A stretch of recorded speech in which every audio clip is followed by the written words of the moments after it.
From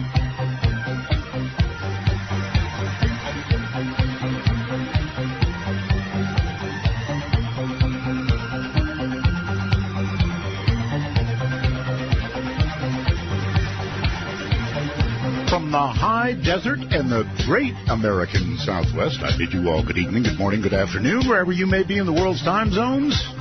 Each and every one of them covered like a blanket by this program, Midnight in the Desert. I'm Art Bell. Great to be here tonight. Actually, it's raining outside, raining in the desert, a rare occurrence.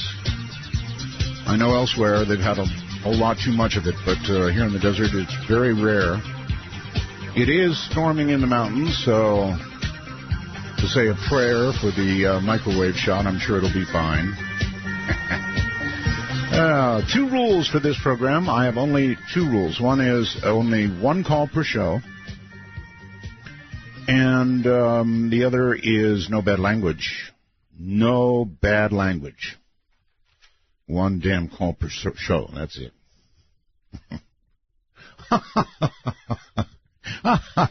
Oh, I just looked over at the wormhole very quickly, and somebody just typed, Art, my wife is a shadow person. Where did that come from? Hangover from last week. My wife is a shadow person. Good Lord. We did I'm Married to an Alien last Friday for fun. He writes his wife is. I need to interview you, sir. All right, so let's see where to go. Lots of news to talk about. CNN did a story, actually continuing coverage of the shootings in Oregon. Horrible, right? Horrible. But they did something tonight that I have never seen on CNN before. May never see again, so I'm going to note it. Of course, what they do is, they talk about the shooter. You know how it goes. We have so many of these shootings now. You know how it goes, right? They find out all they can about the shooter, and you're told that, and you're told then about the victims, but, not any personal information on the victims because it's too early. And then a few days later, you begin hearing from the victims' families, and they had one of those interviews on. And I don't think they expected it to go the way that it did. But they were interviewing the relative of one of the victims, and they asked him about guns, expecting the usual anti-gun answer. And this guy stood there and said, we don't have a gun problem in America. We have a mental health problem. And I swear to God, if I had, if I didn't know that it was a hard screen, I would have jumped into the TV and kissed the guy on the cheek. I can't believe somebody finally said it. I'm sure CNN had no idea what to do with it, but he said it. He said the truth, and that is the truth. We have a mental health problem. Guns rarely jump up and do damage on their own. But we did damage when we emptied out the mental asylums. And, yes, they can lay their hands on guns and do bad things with them if they're mentally ill, which, as a general rule in these incidents, they are. Healthy-minded people don't go out and just sort of, shoot strangers. They just don't do it. In South Carolina, big trouble. They're calling this a 1,000-year storm. With global warming, probably it'll become a 500-year storm and then a 250-year storm and so forth. But it is awful. Thousands of people with no running water. Try it. Try living with no running water. What do they say about all the water around and not a drop to drink? Not even close. You shouldn't even really walk in it. There's a lot of sewage in there, and it's awful. And it's going to get worse. The rain is occurring upstate, and it's coming down the tributaries to the rivers, to the dams. Over Creek Dam just breached a few hours ago. And it's going to get worse before it gets better. They're calling it a $1 billion disaster. That used to be a lot of money. I guess $1 billion is not what it once was. Millions, certainly not at all what it once was, right? I feel so sorry for the people in that area, and if we had open lines, I would be asking for somebody in that area to call and see how it's going. It's not going well, that's for sure. So that's awful. The captain of a 790-foot El Faro, that's the big ship that went down, they were trying to get away from Hurricane Joaquin, but they had some kind of mechanical failure. It was a container ship, and it was loaded with cars and containers. And according to the Coast Guard, it's probably all hands lost. It's down in 15,000 feet of water. So I'm afraid we're not going to hear any more about that. Let's see. From theanomalous.com. Oh, no, before I even get to that, I have something I want you to see. This is on my website. Now, you never know about these kinds of things, but this comes from Thailand. It's a brand new photograph. And I'm telling you, you've never seen anything like this in your life. This creature that we have a very, very clear photograph of was born of a buffalo. Born of a buffalo. But it's not a buffalo, or it's only half a buffalo, or maybe, I don't know, a third buffalo. It has the features of a crocodile. Not kidding you. You can clearly see the croc head. And it's got the body of a buffalo, kind of. No, it does have it. This is just in. Breaking bad news. I guess you could call it. I really think that you should. This is one of those where you go, honey, come here, you got to see this. And when honey comes there and looks at it, she goes, oh, my God, what's that? And that was my reaction, oh, my God, what's that? When I called honey over. Kind of horrid. I mean, there's no way that a buffalo and a crocodile, right? There's no way. At least, I don't even want to picture it in my mind.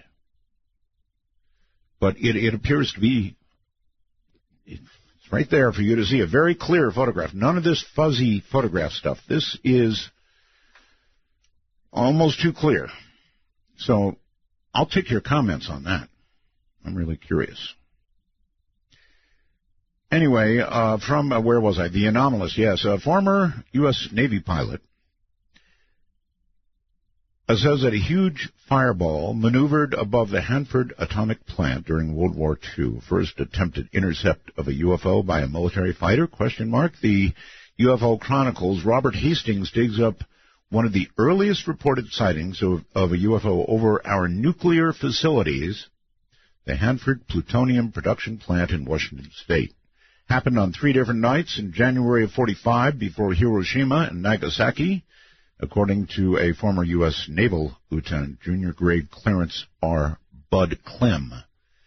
The report is backed up, in fact, by an official document from the headquarters of the 4th Air Force.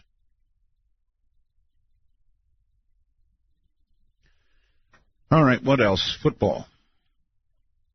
I don't know how many of you know, I'm a big football fan. New Miami Dolphins coach, Dan Campbell, believes that his underachieving team needs to be more aggressive. In fact, he says aggressiveness that stops just short of dirty play. So in other words, he's picking up the Raiders playbook, right? And he looks forward to breaking up a few fights in practice. Joe Philbin, he's not. I guess Joe was the one let go, right? So what was the problem? They were being too meek? Don't tackle so hard. What was going on with Miami? I don't really follow Miami. But it was a hell of a, boy, I'll tell you what, this weekend was one heck of a football weekend. I don't know if any of you recall, I don't like the Chiefs. So I enjoyed their getting trounced. And I do like Green Bay, as you know, and I like Denver. And Green Bay is 4-0. And Denver is 4-0. All in all, it was a really, really satisfying football weekend. I mean, it was really good. Watching some of that will lift your spirits, especially when it's a team you really want to see trounced. All right, coming up in a moment, Tess Gerritsen. Oh, you're going to want to catch this one. She's really something. I'm Art Bell.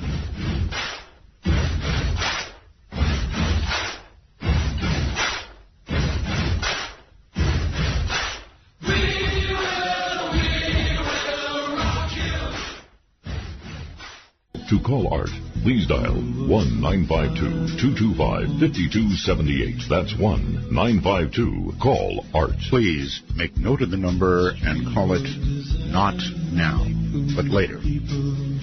Well, all right. Clearly, one of the best books that I've ever read in my life, and that's a lot. I'm a big reader. I read a lot of books. One of the best books I've ever read is Gravity. And back when I read it, a long time ago, I said, I've got to get this lady on. Whoever wrote this, I've got to get him on. And it turned out to be Tess Gerritsen. And here she comes. Internationally best-selling author Tess Gerritsen took a rather unusual route to a writing career. She's a graduate of Stanford University. She then went on to medical school. Get this, medical school at the University of California, San Francisco, where she was awarded her MD. So she's Dr. Gerritsen, actually. Now retired from medicine, so we can call her Tess, I think.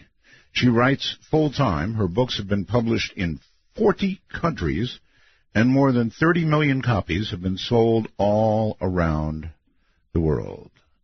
Tess, welcome to Midnight in the Desert. It is good to be talking to you again, Art. And you're back on the East Coast where it's really after midnight already, right? That's right. It's way past my bedtime, so I have no responsibility for what I say. I'm going to be punchy, and I didn't even drink my whiskey tonight. So okay, all right. Well, gee, it's awfully hard to know where to begin. Let me say this: when I was in the Philippines, you sent me a book all the way to the Philippines.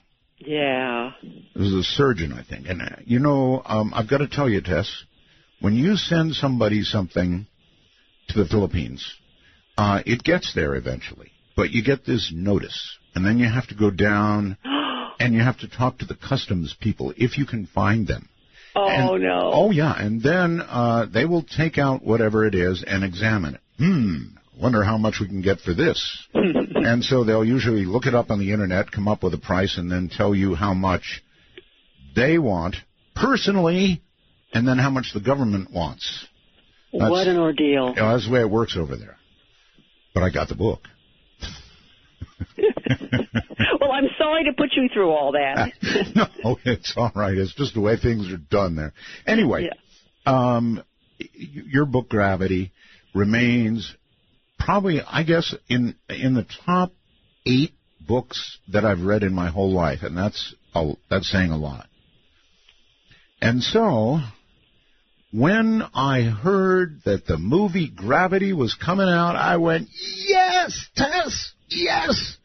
Her book is becoming a movie. What a movie it's going to be. And then I found out, no, wait a minute. No, it has to be. Tess wrote Gravity, right? So you can imagine my surprise, outrage, anger. If I'd had a phone, I could have picked up then. I would have and called you. I couldn't believe it. I guess you couldn't either. No, it is a long and sordid tale. And, the public doesn't even know everything that happened because we never got to court. But I'm happy to talk about it now because one of the advantages of my dropping the lawsuit is I never had to sign a non-disclosure agreement. Lucky you. Yeah, I know. That was one of the reasons I decided to stop then, because there was no way I could not talk about this. It's not only a sordid tale, it ends up with a rather creepy twist that we'll get to later on. All right, well, let's hold all that, and let's go back and talk about the research you did for the book Gravity. I mean, sure. You know, you're a doctor, sure, and you had the biological, you know, the medical part of it down, but you could not possibly have known all the aerospace stuff that was in there. So how'd you research it? Yeah, it started off with this idea of a disaster aboard the International Space Station. And this was back in '97 when I got the idea. Now, I'm a doctor. I had the base, science, physics, chemistry, et cetera, right, leading up to medical school, but I didn't know much about aerospace medicine. I was just, I was a Star Trekkie like everybody else I knew. So it started off the way I always research my books, which is just I dive into it with a lot of reading. I spent about 5 months just reading about astronaut training, about NASA, about aerospace medicine, and then eventually you need to go to the source. And one of the things I've learned, because I was an anthropology major in college, is to understand the culture of the people you're about to talk to. Yes. So I picked up the phone and I called up the public affairs officer at NASA, at Johnson Space Center. And the conversation went something like this. I'm going to write a thriller about the International Space Station. Can you help me? And he said, tell me what your book is about. And I said, well, if there's a disaster in space and it kills everybody but my heroine. And he said, do you know what the purpose of my office is here? It's to make my organization look good. What else happens in your story? And I said, a shuttle crashes on landing, killing everybody aboard.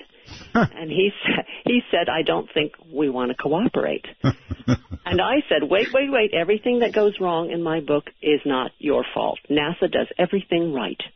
And he said, whose fault is it? And I said, it's the military's. And he said, when would you like to come? That's great. So what I had learned earlier is that there's this inherent tension between, yes, military space and civilian space. Well, of course, in fact, the shuttle, did missions for both, as you right, well know. They did. Yes. They did. But there is, there's this competition for dollars between military and civilian. There's also a different philosophy. I think the people who go into civilian space exploration, they come from Star Trek, just like I do. You drive into the NASA parking lot, and you see the bumper stickers that say, beam me up, Scotty. And these are people who grew up with the idea that space is all for all mankind. Of course, yes. Yeah. I'm sure for every $1 million that goes to the military, a penny gets squeezed out for NASA. That's probably even less than that. Yeah, that's right. So I ended up spending a wonderful week at Johnson Space Center talking to everybody I needed to talk to.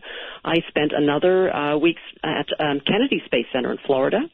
And it was, I downloaded thousands of pages from the NASA website. This was pre-9/11, so they had a lot of stuff that was available, including essentially the entire operations manual for the ISS. They didn't put you through any of the testing, did they? No. I just got to go and drink coffee with them. But cool. Okay. I think what was cool was just understanding engineers, understanding the language, because they do speak a completely different language from us. NASA is also known as the National Acronym Slinging Agency. And so you have to understand the language, and really immersing myself so deeply into the space program that by the end of writing the book, and this was 2 years later, every night I would dream I was weightless. So that is how thoroughly immersed it became. And when I do these research trips, a lot of it has to do with finding out details that bother me, that freak me out. As an example, it's got to be freaky for the astronauts to know when they're strapped in and about to blast off that the news agencies have already written their obituaries. I mean, that's got to bother them a little bit. Yeah, oh, sure. Well, you know what? Yours is probably on file somewhere, too. I mean, anybody who's achieved some measure of fame one way or the other probably already has it written in the file, waiting. Well, Art, I guess you're in part of the club. So. I bet I am. I read something the other day that I thought was kind of interesting. Did you know, this is just a stupid, obscure fact, that in the case of nuclear war, they had gone to, believe it or not, Arthur Godfrey, who recorded an end-of-the-world thing to be played to the American people in case, we were about to all die. I did not know that. Yeah, and because the American people at that time trusted Arthur Godfrey that much, so the government went to him and had him record it. Boy, I'd love to get my hands on that. Oh, yeah. Oh. Well, the world is full of creepy things. So creepy that it might still be of use yet. You could laugh about these things. Yeah, well, we can now, but wait till it happens. I know. I did a show on actually what would happen in a full exchange. I did that like a week ago, and boy, was that scary. Yeah. And the world is deteriorating. Russia is looking more like the USSR every day, and they've still got all the same weapons. In fact, they're upgrading. And we're upgrading too, Tess. We're spending $1 trillion to upgrade our nuclear weapons. Well, that's because they're all deteriorating. All our missile silos are pretty much, they probably have vines growing down into them right now. You got it. That's right. All right, back to gravity now. And again, I just, when I heard that the movie Gravity was coming, I really did jump up and down for you. No kidding, Tess. I really did. I thought, God, it's going to happen. A lot of readers did. I got a lot of emails. But let's backtrack a little bit to what's out. So the book came out, with 2 years of research and writing, and it came out. And even a couple months before it was released, I sold the movie rights to New Line Productions. So, in other words, it was on its way to becoming a movie. Absolutely, it was one of the biggest deals that for a book rights that had been done in Hollywood in a long, long time. It was on the front page of Daily Variety, and my deal with New Line Productions was that I got paid for, first of all, a huge advance. But if they made the movie, I was supposed to get credit based upon credit. Right. I was supposed to get a production bonus, and I was supposed to get a percentage of the net profits, which probably would end up being zero. But trust me, they end up being zero. No matter how well it does, they figure out a way it can be zero. So that was my what was promised to me. And they had a script written by a wonderful screenwriter named Michael Goldenberg, who wrote the script for Contact. Oh, man. So, yeah, that was a good movie. So the script came back, and there was a little concern because he followed the book very, very closely. And that was part of the problem, was the third act in the book, as maybe you remember, is really medical. A procedure is done on the heroine and saves her life, and that's not really cinematic. No. So I said, hey, I could fix your third act. And I rewrote the third act, and in my third act, a satellite is shot down, the debris destroys the International Space Station, and the heroine is left drifting in her spacesuit. Wow. Untethered. Wow. Yeah. Okay, so I sent that, I faxed that into Artist Management Group, which is my manager there, and also, incidentally, Alfonso Cuarón's manager. Stop right there. Yeah, that's so interesting. And so she is out adrift, untethered, I presume without even jets to move around, or... Right. By this point, she's sick and she's dying. Holy moly. But she's untethered, and satellite debris has destroyed the International Space Station. Oh, my God. So anyway, that's where we stood. And the last I saw on Daily Variety is the script is about to be sent out to AMG clients who are directors. We're going to line up our director. And then the whole thing went dark. I didn't hear anything for a long time, and I assumed the whole project was dead because my project never made it out of development. So I, went on, moved on. 10 years go by, and then I started to get emails from readers, just the way, you wanted to email me. Congratulations, we hear that your book is about to become a movie. Mm-hmm. And, I heard that it was about a female astronaut trapped aboard the International Space Station after her crew dies. And the original script, apparently, based on the press releases, were that her motivation to live was to be reunited with her daughter on Earth. Right. So I thought, that sounds awfully suspicious, especially when it's called Gravity. But I was not aware of any connection, and the movie was going to be made by Warner Brothers. Now, in 2008, Warner Brothers acquired New Line Productions. So they acquired the rights to my book. But at this point, I thought it was all coincidental. It was, parallel production. This happens. Well, no, wait, back up. New Line bought the rights to your book? Right, and then Warner Brothers bought New Line. Okay.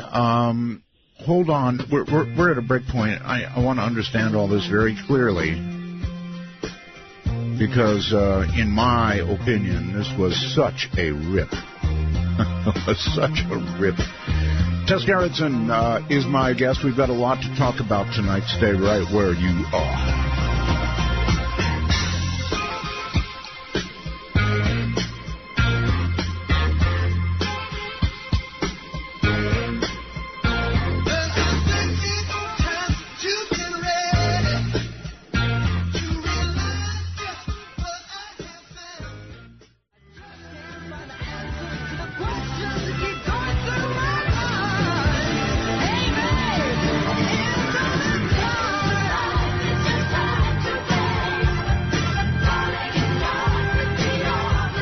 Take a walk on the wild side of midnight.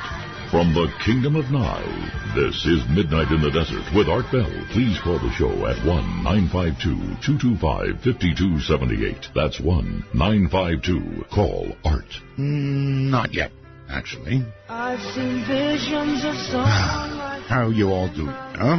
Tonight is Tess Gerritsen, and what a story we're getting. It's just amazing the way things sometimes work out and sometimes don't. Anyway, so New Line originally scarfed this up, paid you something, I presume. I hope it was a fair amount. It was a lot. It was a lot. Okay, good. Well, at least there is that. Yes. I had better luck, and I got quite a bit as well for a book that Whitley and I did, that became The Day After Tomorrow. But I had... Oh, I didn't know that was your book. Oh, surprise, surprise, yes. Wow. It was. Anyway, our book was called The Coming Global Superstorm. It became The Day After Tomorrow. And then, of course, they change things. Your book is never works out quite the way you want in the movie. But right, they always change things. Yeah, they always change things. And as you mentioned, when you get a piece of something supposedly... you're never going to get that. I mean, that has to be written off. It's never going to happen. I mentioned Hollywood can figure out a way. I get these statements all the time, and they're always zeros. Right. I mean, all you can hope for is a credit based upon credit, and that you sell more books. That's really what. Well, that's right. Yeah. That's right. But if you do get paid up front, that's good, and so you got something from New Line. At least that's something. But 10 years later. Right. Okay, so we're continuing the story. Yes. 10 years later, my movie has never been made. Warner Brothers has bought New Line. New Line still owns the rights to my book because they bought it outright. And then I started hearing congratulations from various people. Mm-hmm. Oh, congrats, your book is going to be made into a movie. And I saw a lot of parallels, and I didn't know quite what to do. And so I called my literary agent, and we just felt we don't really know that there's a connection between my book and Cuarón's project. We knew that Alfonso Cuarón and his son said that they had written this. It was an original screenplay. They had come up with it entirely by themselves, and that this was something that they had created. So, if you can't prove that there's any connection, there's really nothing you can sue about. They'll just say it's all coincidence. And besides which, I really respected Cuarón. I thought he was a great director. I loved his Children of Men. I liked his Harry Potter film. I am going to give this man the benefit of the doubt. Now, Alfonso Cuarón, I hope I'm saying that correctly, it's my understanding he said he knocked this out in like 3 weeks or something? Yeah, we're getting to that. Yes, Okay. when there was an interview with him in the Hollywood Reporter, and I even have the quote right in front of me. This happened. He was in London. He had just come off a project that had fallen apart on him, and he and his son had this image of an astronaut spinning in a void, and they decided they were going to write a movie, and they wrote it in 3 weeks. Now, apparently there was no research involved. This is a very highly technical screenplay. Sure is. Right, and he did it in 3 weeks after an image of a woman floating in space. And in later interviews, he said that there was nothing technically wrong, that when they went on to the later drafts, the first draft turned out to be technically pretty much on the spot. And I just thought, how do you do that in 3 weeks when it took me 2 years to get everything correct? Right. So that was the first thing that tipped me off that there's something really, really weird about this. And then I saw the movie, visually spectacular. I mean, these were some great shots. Oh, it was. Yeah, but I got that queasy feeling. You're sitting there and you think, oh my gosh. I mean, he threw out the first 3/4 of my book and he used my crisis point. Mm-hmm. There wasn't much of a plot to the movie. It was pretty much, bam, the crisis starts, and this is how she survives. And I thought, well, satellite debris hitting the space station, and she's drifting, and my book was 500 manuscript pages long, so there's a lot of plot. There's a lot of stuff going on. But it's as if he threw out the first part and just used the crisis from then on as his entire movie. Yeah, I went to the opening day of the movie. Yeah. Actually. Yeah. I saw it on the big screen in 3D. It was very impressive. It has to be seen in 3D because that's really how it works. So I think he did a great job as a director. I had quibbles with the science and with the character of Sandra Bullock, but the directing itself looked pretty darn amazing. Right. So I went home and people asked me, was that based on your book? And I thought, I can't prove that it is, so I just said despite all the similarities. From what I've told, it's not based on my novel.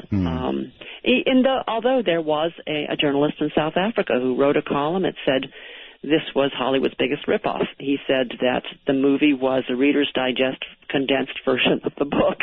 Right. So I just decided there's nothing I could do about it. Because I avoid conflict anyway. I've never sued anybody. And then I got a phone call, and this is where it turns into a John Grisham novel. Okay. My agent called me, and she said that she had just spoken to, let's call this person Deep Throat. Deep Throat contacted her. This was somebody who was in the industry who had incredibly detailed information and said essentially that when my book was in development to make a movie, Alfonso Cuarón was attached to be the director for my film. Oh, my God. So he was supposed to direct my movie. Let me make sure I have this straight. The phone call came from your agent, right? Yes, but my agent got the call from Deep Throat. From some Deep Throat who said that Cuarón was going to be the director of my movie. Of your movie. In the year 2000. In the year 2000. So, connection, ding, ding, ding, ding. There's a connection. Not only that, when Cuarón was attached to be the director of my film, he had suggested George Clooney for the male lead. Oh, wow. So now now we have a connection, and my agent said, what do you want to do about this? Do you want the name of an attorney? And that's what started the whole big mess. I got a terrific attorney. I got a couple of attorneys who worked for me. We started preliminarily, of course, with the investigation. Who knew what and when did they know it? And then finally we filed a suit. It was in April of 2014. Well, let me ask this. Did you ever get hold of Deep Throat?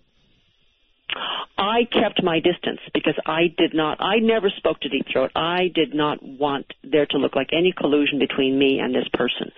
But I will say that Deep Throat signed a sworn affidavit. Wow. For all these things. So this person would have gone to jail if there had been a lie in the sworn affidavit.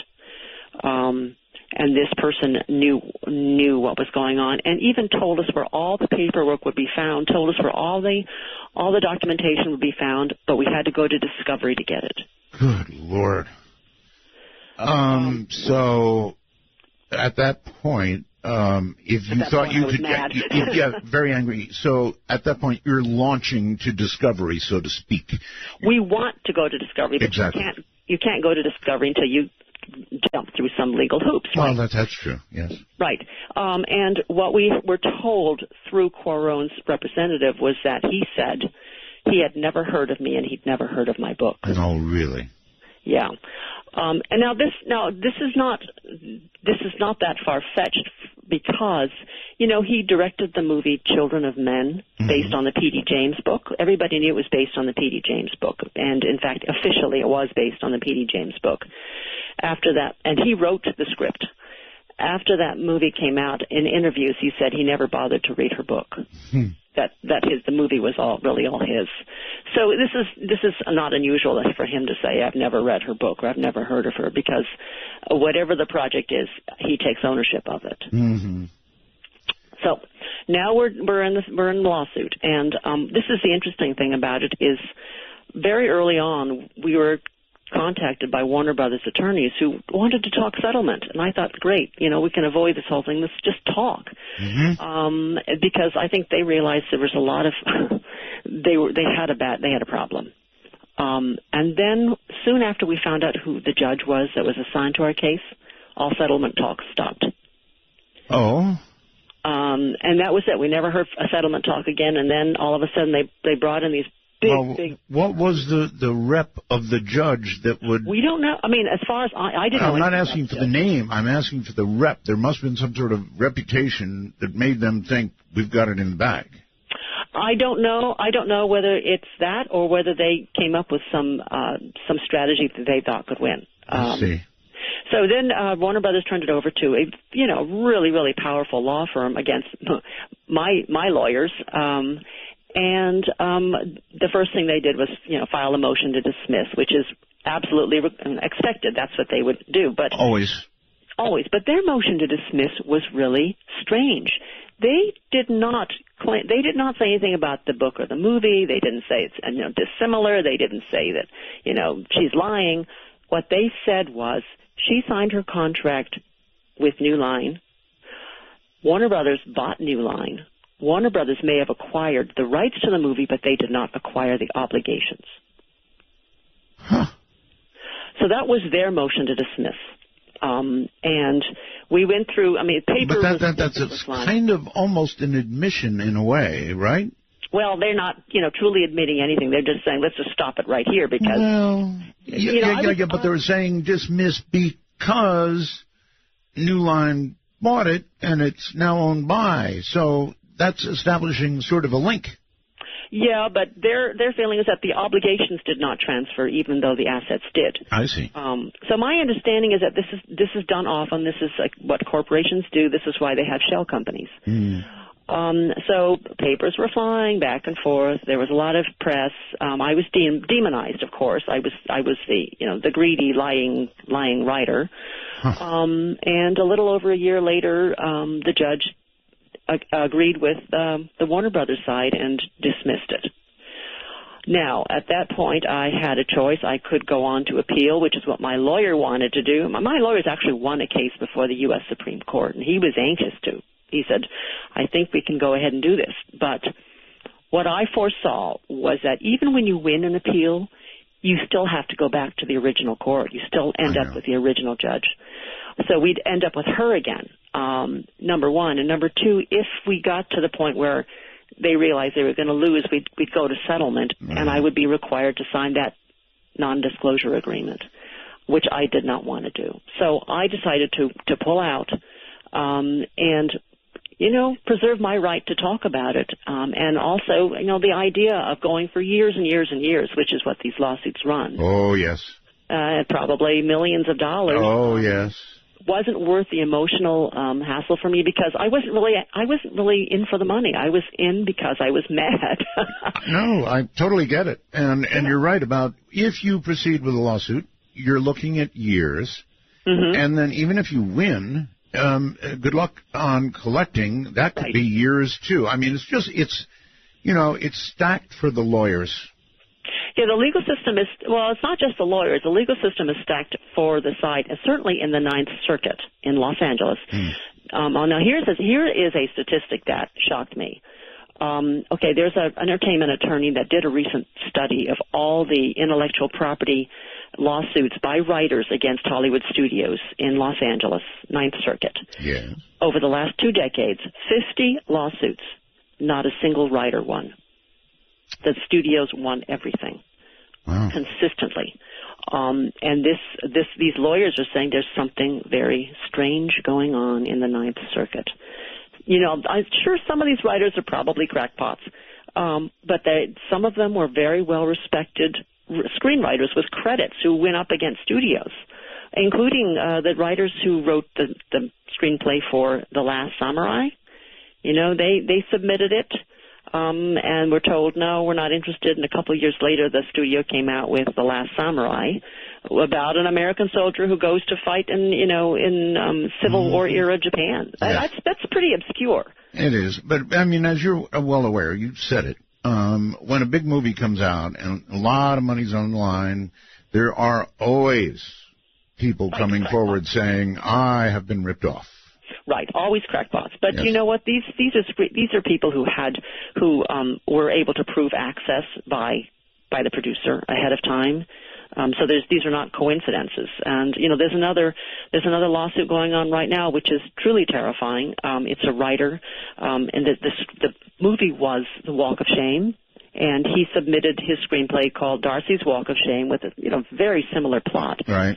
They said, we're not interested. And a few years later, they made the movie The Walk of Shame. So he sued. And this is what's chilling about it. So he's lost on appeal. The other side, the studio side, has now personally sued the writer's attorney for taking the case. So what? They sued. Right. They sued his attorney for taking on the case. What? So the attorney is doing his job. When can you do? Since when can you do that? Well, this has never been done before, and let me tell you, this has thrown a shudder through all entertainment lawyers in Los Angeles. Now the lawyer is personally liable for taking on a case, and this is their way of just saying, "Don't you dare sue us." So 20 years, 50 writers have lost. Not a single writer has won. And it sounds like attorneys are about to lose. Attorneys are about to lose big as well. So there's something. So that's kind of like a shot across the bow to the attorney saying, "Hey, don't take these cases." That's right. We don't want to see these cases. We don't want to see you in our courtroom. So getting back to my case, here's what the chilling part was. Okay, so mine was a breach of contract case because I had a contract. I could not sue for copyright infringement because New Line owned the copyright. But since I can't sue for breach of contract, here is the upshot of this. Even if the movie had copied my book word for word, I cannot sue in any way. I can't sue for copyright infringement, and I can't sue for breach of contract. Because? Because I can't. Well, New Line owns my copyright. They're never going to sue Warner Brothers for copyright infringement because they're owned by Warner Brothers. So they're the only ones who can sue for copyright infringement, and I've just been shot down from being able to sue for breach of contract. I have no legal ability to do anything about this, and this is what every writer would be faced with because of these corporate takeovers. So, Tess, how does a writer protect his or herself? You can't. You really can't. My contract was very, very good. My contract said specifically, if another company takes over, these obligations transfer. Right. Right. I mean, it's in there. There is a definite transfer clause in there that whoever takes over a new line was supposed to take over the obligations. But apparently this judge did not think that was true. So but the other thing that's interesting is that there have been the only successful lawsuits that I'm aware of were filed outside the state of California. There was a case called about Backdraft. The writers Ron Howard, but they sued in New York State, and they were successful there. So there's something, again, I keep saying there's something strange about the Ninth Circuit, that Hollywood area. The studios are so powerful, and I was sort of getting hints about other weird things that were happening there. Yeah, apparently a lot weirder. A lot weirder. I mean, now we're out of the realm of law, and we're into the realm of what your listeners probably are more interested in. Probably. But, there is one other thing. A lawsuit is not only expensive and probably not going to go well and all the rest of it and goes on for years, but there is an emotional toll that it takes, and it's a big, big emotional toll. Have you been involved in lawsuits? Yes. Yes, and so you know. So I know.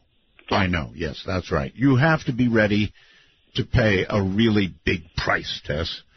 And any attorney worth his salt, before he takes you on, had better sit you down and tell you about the emotional toll, because it's gigantic. Listen, hold tight. We're up top of the hour here, so we'll take a brief break and come back and talk about, the weirder stuff. Some of the evil, possibly, stuff that's ahead.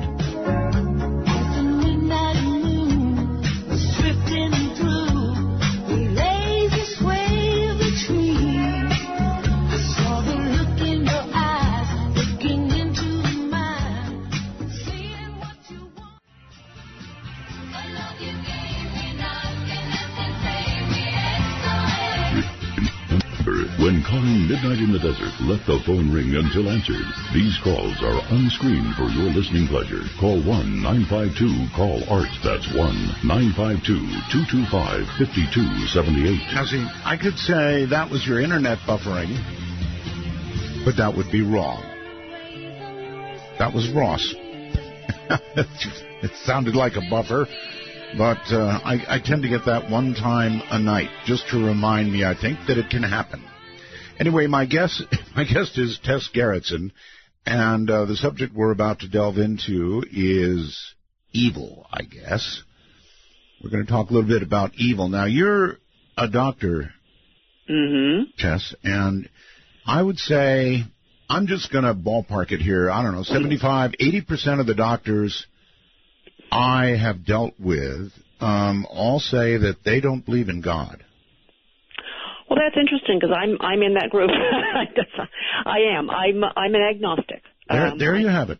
Yeah, I think it has to do with having a scientific background and, also growing up in a fairly agnostic household as well. Okay.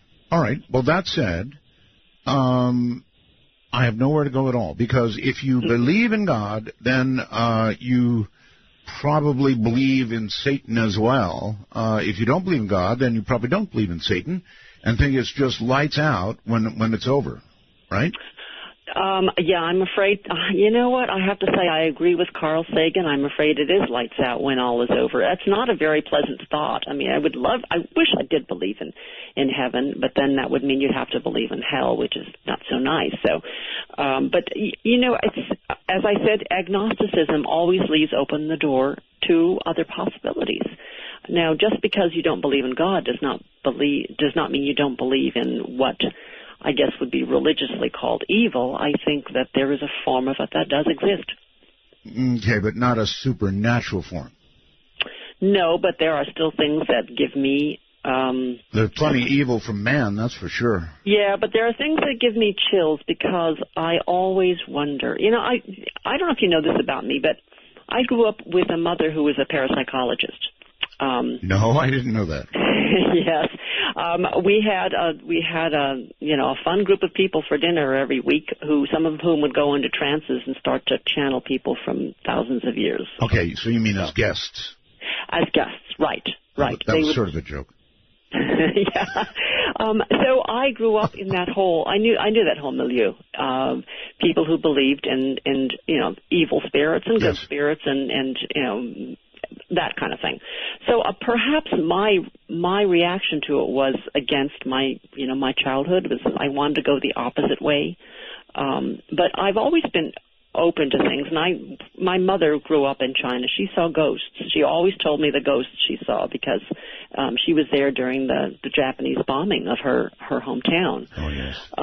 So there's this deep spirituality from my roots, but I'd like to think that my feet are pretty firmly on the ground. I've looked for ghosts all my life. I still haven't seen one. Well, you need to listen here more frequently. Yes, your mom was from China, so yes, in Asia they firmly believe in ghosts. In fact, a lot of the worship in Asia is of ancestors. Yes, I took my mother's ashes back to China after she died, and so we went through the whole Buddhist ceremony. I didn't understand anything, but certainly part of it was burning, paper money for her spirit and making sure that she was well taken care of and making sure that the proper prayers were told and all the ceremony was done. And interesting things that happened because of the village she came from, in that when we carried her ashes, she had to be carried in shadow. So everywhere we went with her urn, there was an umbrella over it. Oh, yes. Just various things that, think about it, were very touching. But also strange things like when you leave a cemetery in that village, you must announce that you are going so the spirits know that you are leaving. Otherwise, they'll follow you. Right. So we lined up at the cemetery gates, and as we were leaving, we'd all turn around and say, I'm leaving now to tell the spirits, stay where you are, I've got to go home. Right. So you went through all that, and I don't know what to tell you. I just know that what you say is correct pretty much across Asia, with some little variations, but it's true, and they believe all of that. And a lot of people here believe it too, Tess, but not many doctors. And I guess it's kind of drilled out of you from the beginning of medical school, right? Well, we're very evidence-based. We like to think we're evidence-based anyway. But there's always that little part of me that thinks, what if there's something else out there? And every so often I get hints that there might be. There might be, yeah. Well, we deal with a lot more than hints here, and it does seem like there is something else. To be honest with you, Tess, I'm kind of a doubter too, but I'm an investigator. I want to know, and I must tell you frankly that I am somewhat envious of people of faith. They just have no question. They know. Yeah, I know. They know, and I'm envious. They're very lucky indeed. They don't have questions, and they don't want to entertain questions. They simply know. And so I guess if it turns out they're wrong, it won't matter, will it? No, but if they're right, good. That's great. But right now, I think when you don't have faith, it's the future is it looks gloomy, and what you are reminded of is that this is what we have every day. Enjoy every single day, or as Warren Zevon once said, enjoy every sandwich. Yes. So we should be aware that our time on Earth is short and precious, and I know. yeah. That I know.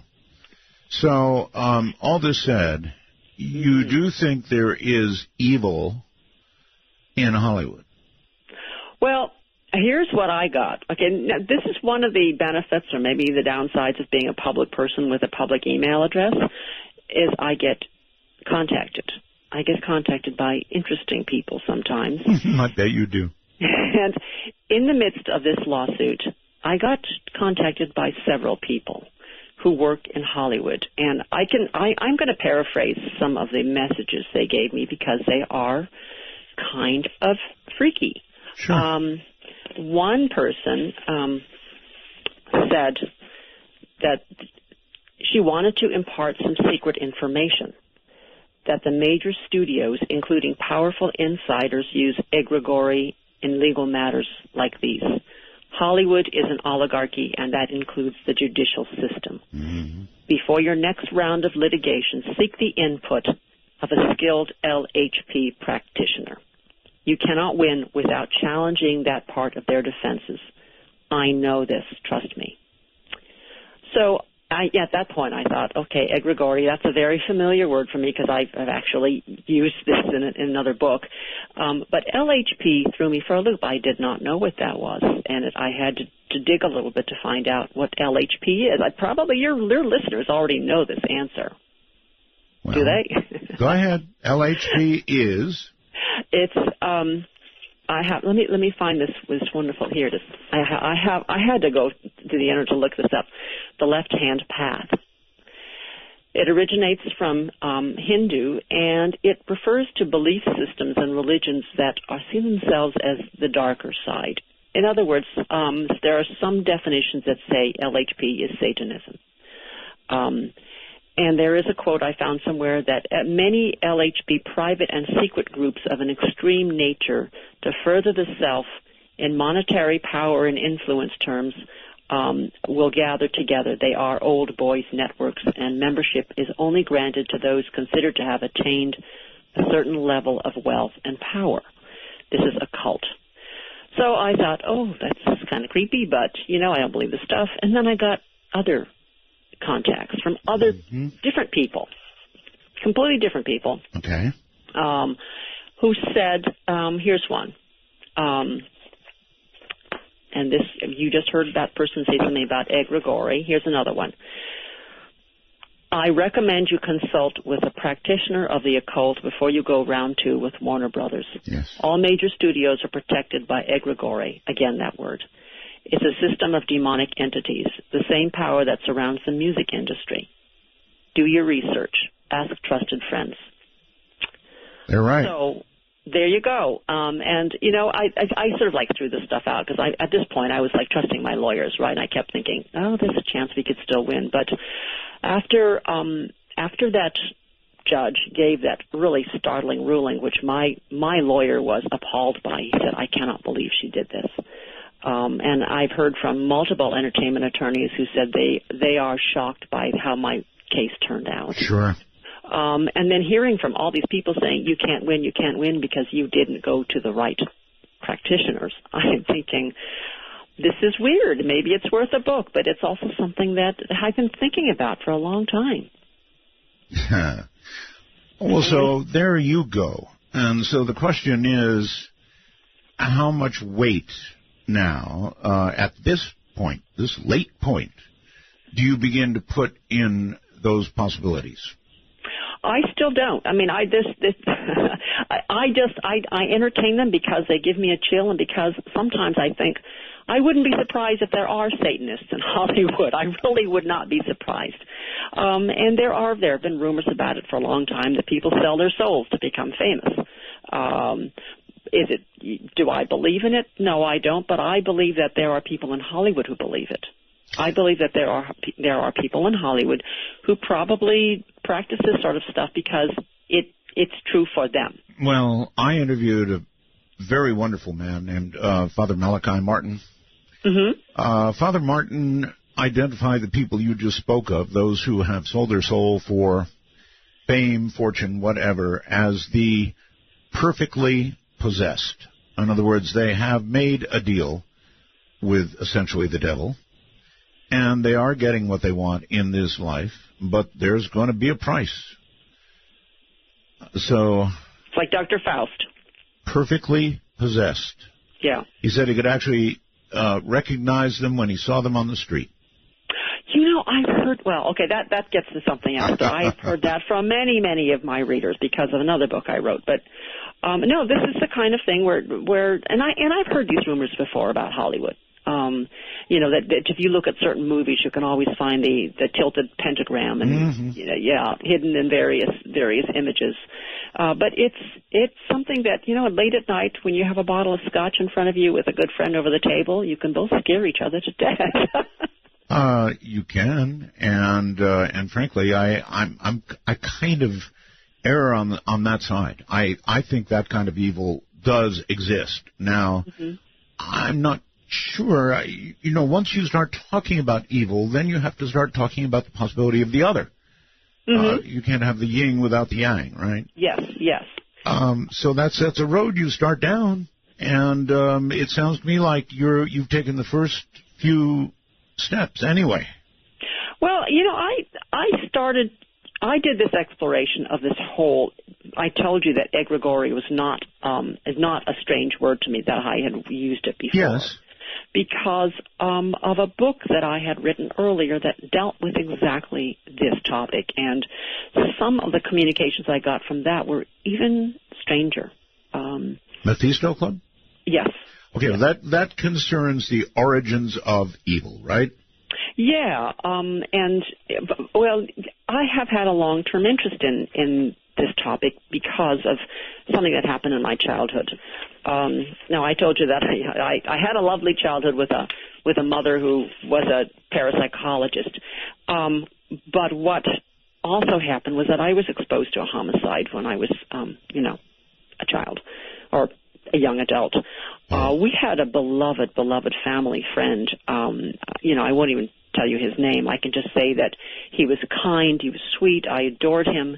He was a father figure for me because my dad was always working.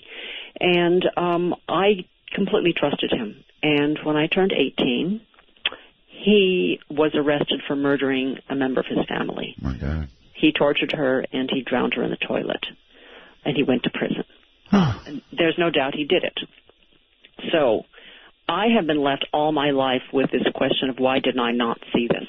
Why did I not recognize that aspect of this man when I saw him so often? What is wrong with me? What am I missing? What perception am I missing? So I think that really the reason for why I choose the genre I do, which is pretty much crime and violence, is that I want to answer that question. How do you identify the evil person behind the smiling face? Yeah. Have you ever come with any answers? I mean, any at all? No. I have a couple of theories, but they tend to be very boringly scientific. I believe that there's a certain percentage of people who are simply sociopaths. And, when you look, there's a wonderful book called The Better Angels of Our Nature. I don't know if you've heard about that. No. It's about the history of human violence. And the author was quoting some archaeological evidence that said when you dig up bones, prehistoric bones of humans, in at least 15% of them, you find evidence on the skeletons of homicide. Right. So you're talking about a baseline a death rate of 15% homicide. We're not even talking about soft tissue injuries, which you would not find on skeletons. So as a baseline, humans are very, very violent. We kill each other on an astonishing, percentage, and our current time is the safest in all of human history. Even when you take into account World War II and the massive numbers of deaths during that war, 20th century was still the safest century in history. So you think about once you remove civilization, once you remove culture and society, and we revert back to our native, animalistic tendencies, we are terrible, terrible creatures. I guess. I can look at most murders and I can find motive, which doesn't explain, but it gives you a satisfaction of understanding why. Yes. But we have entered this era now where we have people walking into, for example, schools in Oregon, and just randomly killing as many people as possible. That's not new. It's not new, but it is increasing. While the overall numbers might be going down, it might be a safer world, this particular kind of crime is increasing and very, very difficult to explain. except by talking about mental illness. And I think you may have heard in my open, I mentioned on CNN they interviewed, one of the relatives, and the relative said it's not a gun problem, it's a mental health problem. And I could have kissed the guy. They never say that. Well, just to put it in some perspective, Captain Cook noticed when he was in the Moluccan Islands, centuries ago, that there is a certain phenomenon of what we would call, gone amok, and that is actually the word, amok. Yes. And when he was describing it it always happened among young men. It's always males for some reason. Seemingly. Yes, and of course, in Malacca, they would go around with machetes, and they would just kill everybody they could get their hands on the street. So the only thing he could come up with was they tended to be single males, and they had anger issues, and they had a weapon in their hand, and they would do mass murder. So the number of murders just happens to correlate with how deadly your weapon is. But this kind of behavior is seen in every single culture around the world. It's happened for centuries. And yes, it is a mental health issue. It seems to be these disaffected, unattached males who just don't have anything solid in their lives, and they go nuts. There was a social media quote of this guy saying, "It's the only way I'll ever get in the news." Yep. I think they need to be noticed. It's not that it's happening more often now, it's always happened, and that's what gives me sort of an innate pessimism about humanity if society ever collapses. And there was this interesting lecture I saw by an FBI agent during the Kosovo mess, when there was all that ethnic cleansing. Yes. And he said that a certain percentage of the murders there in Kosovo were not ethnic cleansing. They were not anything to do with politics. They were simply the fact that serial killers were free to come out and play, that they're always with us. There's always a certain percentage of them who are predators, and they're just looking for opportunity. And when Kosovo fell apart, that was their opportunity. What that means is that if tomorrow, where you live falls apart, they're around you somewhere, and they will come out and play. Huh. And none of this you would ascribe to evil? No. I think now this is the theory. I was trying to understand who these people are, because those of us who are not like that, we don't understand the motive to kill somebody who you don't even know. We try to explain it. Is it mental illness? Well, okay, maybe some of them are mental illness. But then there's a certain subsegment of people who are perfectly sane by all standards. They're sociopaths. They simply are opportunists. They will kill without any sense of sympathy. Those are the ones I'm more terrified of, actually, and they are always among us. And I don't know what the percentage is. Well, one explanation for the kind of person you just talked about, sociopath, yes, but evil, pure evil can also be ascribed, and it's as good a guess as anything else. Yeah, I mean, whatever you want to say it is, you can also say it's genetic. There is a certain genetic component to those who are sociopaths. But basically, they look at the rest of the human race differently than we do. They see opportunity. They see prey. They see people that they can use, and that's you and me. As a physician and a scientist, if we were able to identify a genetic marker that probably say there's a high chance or a high probability somebody will do something like this, what would you say we should do? Watch them. I think that sociopaths can be taught a certain amount of, you can civilize them. You can teach them this is right and this is wrong, and make it very clear that there are penalties to bad behavior. Because they do understand that. They understand that, there are consequences. They just don't care. They care about whether it hurts them, if the consequences hurt them. But it needs to be impressed upon them that there are consequences, because we cannot start infringing on people's civil liberties just because they have the potential for violence.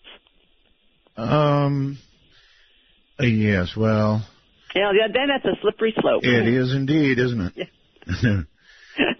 In other words, genetic science may get good enough to eventually give you an awfully high probability, and then society's going to have to do some pretty deep thinking. About what to do with those people? Well, yes, ma'am. Yes, and that's where the topic of that other book, The Mephisto Club, comes in. Okay, how so? Let's tantalize people.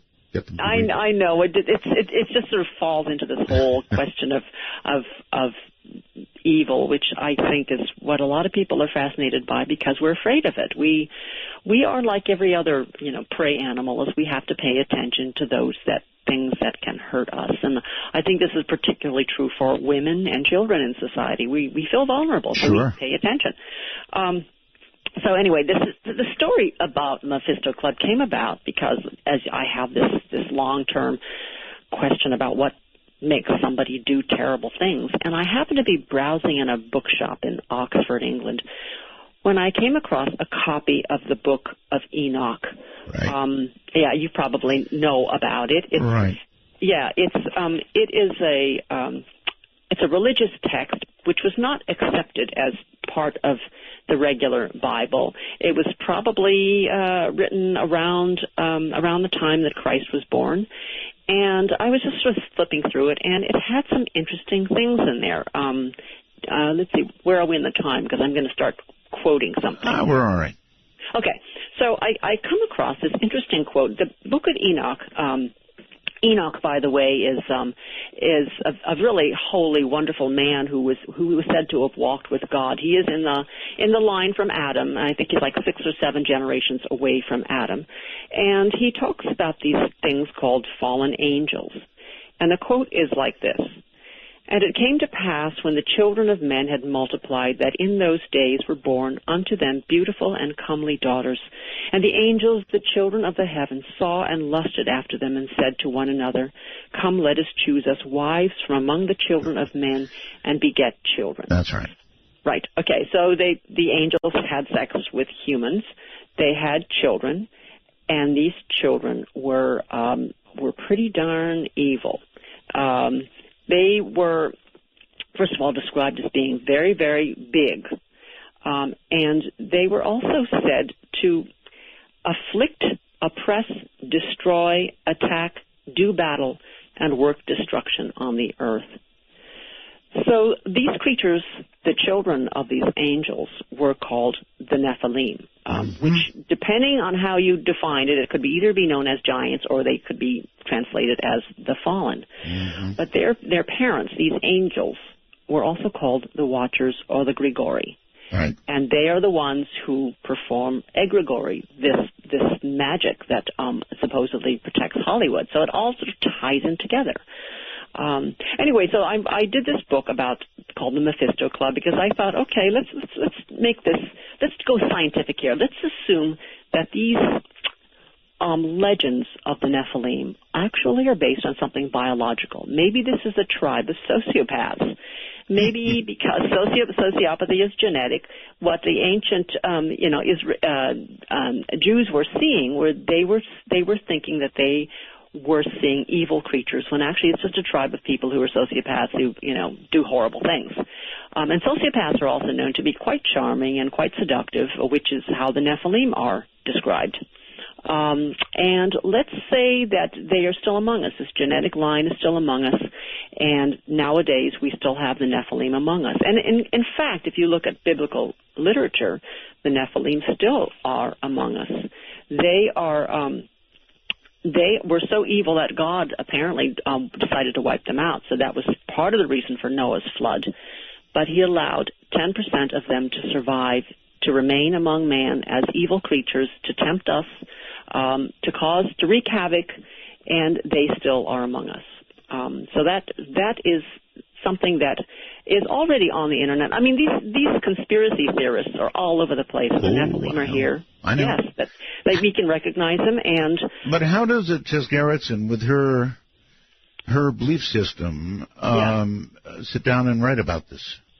I do it because I did it because I felt I wanted to come up with a scientific explanation. So I did by saying, they're sociopaths. But I also believe there are people who believe that these really are the children of fallen angels. And if they were among us, if evil was among us, and these Nephilim would be classic sociopaths. They're charming. They become leaders. They're charismatic. They become presidents. They become, kings and queens. Who's going to battle them? Who's going to protect mankind against these evil creatures? There would have to be an organization.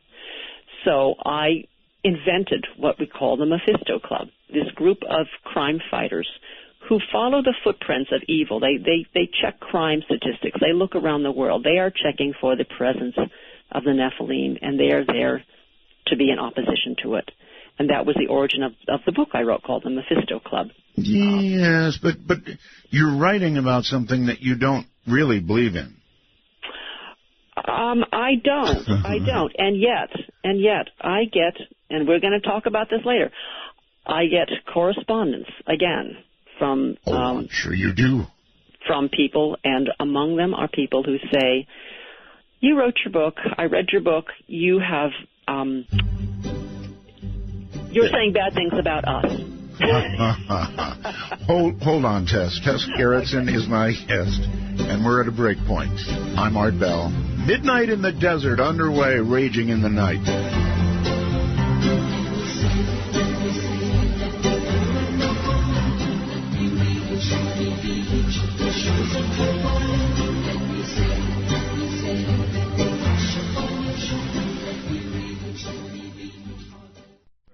In each sip and in each sup, will you partake of that last offered cup, or disappear into the potter's ground when the man comes around? Midnight in the Desert spans the world. To call us from outside the U.S. and Canada only, use Skype with a headset mic if on a computer, and call MITD 55. That's MITD 55. It is. My guest is Tess Gerritsen.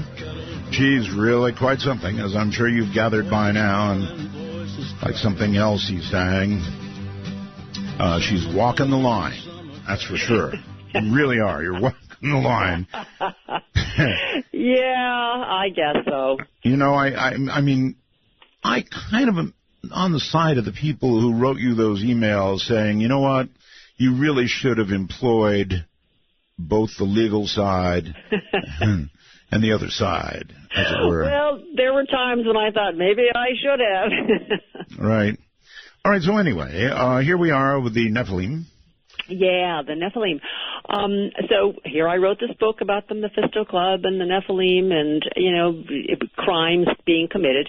And I started to get these really interesting messages. Well, I bet you did.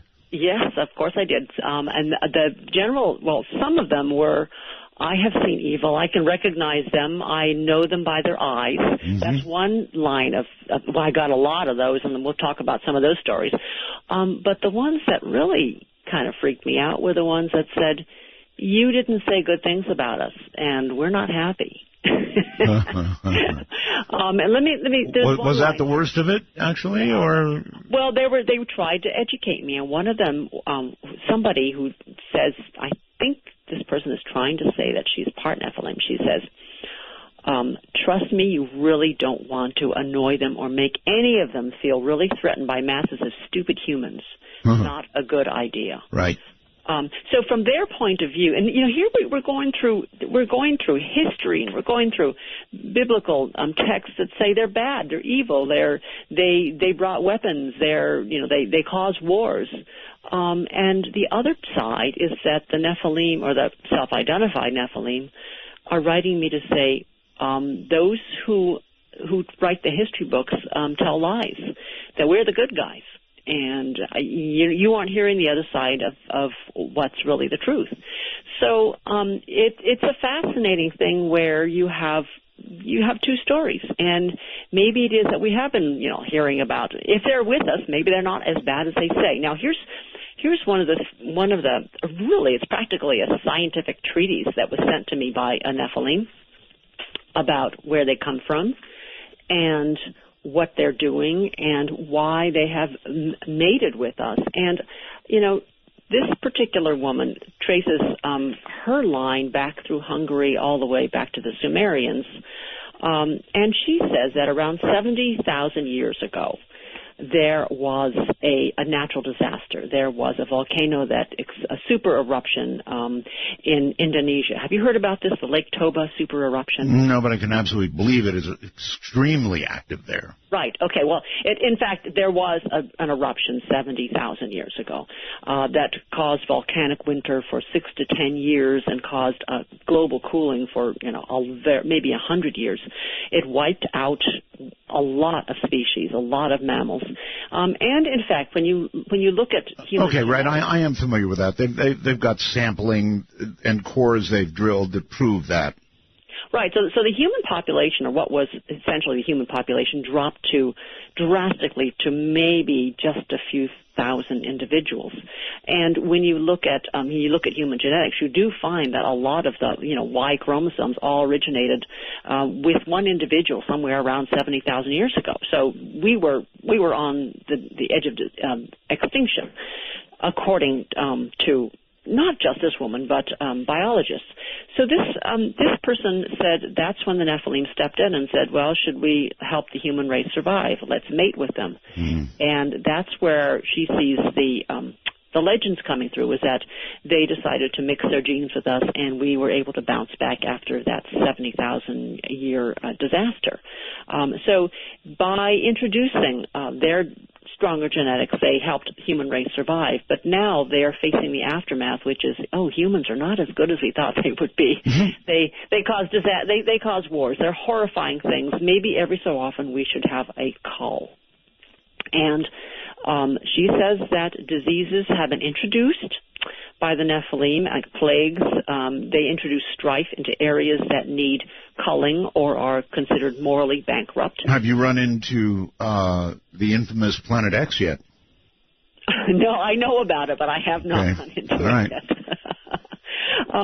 She says that they also introduce, natural disasters, and that the collapse of La Palma, which is that volcano off the Canary Islands, cause tsunamis, is going to be the next call. It's going to take out evil Manhattan.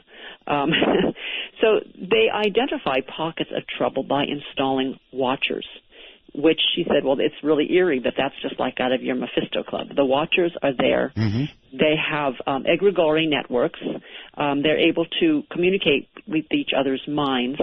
Don't annoy them, or you'll get into trouble. And that they are always constantly monitoring what human beings are doing. And because I guess we're considered the mass unwashed, that sometimes have to be taken out. So the general feeling is that the Nephilim are really here to keep an eye on Earth, to make sure we don't get out of control. But also they feel that they are victims because they are abused and they are persecuted by human beings. So that is that point of view. Okay, it's always the victim's point of view, right? You have to look at that side. Now, let's look at the human point of view, which is where I got most of my emails from.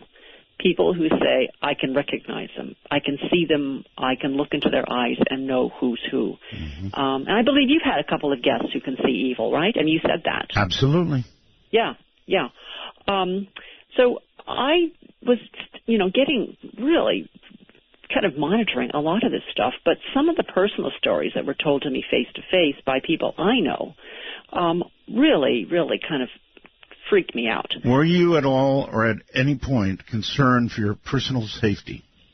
No, I'm not. I'm really not. Maybe I'm fearless that way or stupid, but I am not. I don't feel that people really want to harm me. I never have felt that way. And I feel that when Nephilim, I keep saying Nephilim, but they're self-identified Nephilim, reach out to contact me, it's for a benevolent purpose. It's to say, you got it wrong. Here's the truth. But just don't get us pissed off.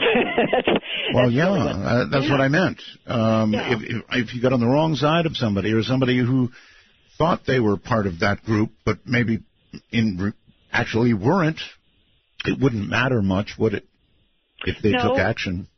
That's true. I mean, there are always crazies out there, and that's something that anybody who's in the public eye has to worry about. I mean, you have to worry about it. That's right. That's right. Right. I bet you're armed to the teeth out there too. So. I am. You bet. So, the other thing that this writer said to me, which I found interesting, was she said that Nephilim, I think they're known for shape-shifting. Yes. And their favorite animals are cats. Mm-hmm. Cats don't show their age, and they are able to sort of slip in and out very quietly. So that's one of the reasons they choose to shapeshift as cats. So let's go to the other side, as I was saying. Okay. The people who can see evil. Yes. Or what they detect as evil. Now, here's something where I actually believe there's scientific basis for. It's been known that dogs can detect aggression. And I've heard this again and again, but a dog, somebody said that he had guests over, and somebody brought a friend, and the dog immediately, the hair rose up on the back of his neck, and he started to bark, and there was this one person the dog did not like. And it turned out that person actually had a criminal record for well, they've done all kinds of interesting experiments with dogs. I'm not sure if you saw it, but there was I think it was a 2020 piece, or something like that. One of the big news shows did a piece on testing dogs. Tess, in other words, a dog, for example. Are you still there, Tess? Uh-oh. That doesn't sound good. Just when I was going to explain something to Tess. Well, that's definitely a problem. One, I'm not going to be able to cure real quickly. One more time. Tess, are you there? No, we've lost Tess. So let me invite, between now and the top of the hour, a few of you to call in if you like and comment on what you've heard thus far, and then I'll call Tess back at the top of the hour instead of trying to do it right now.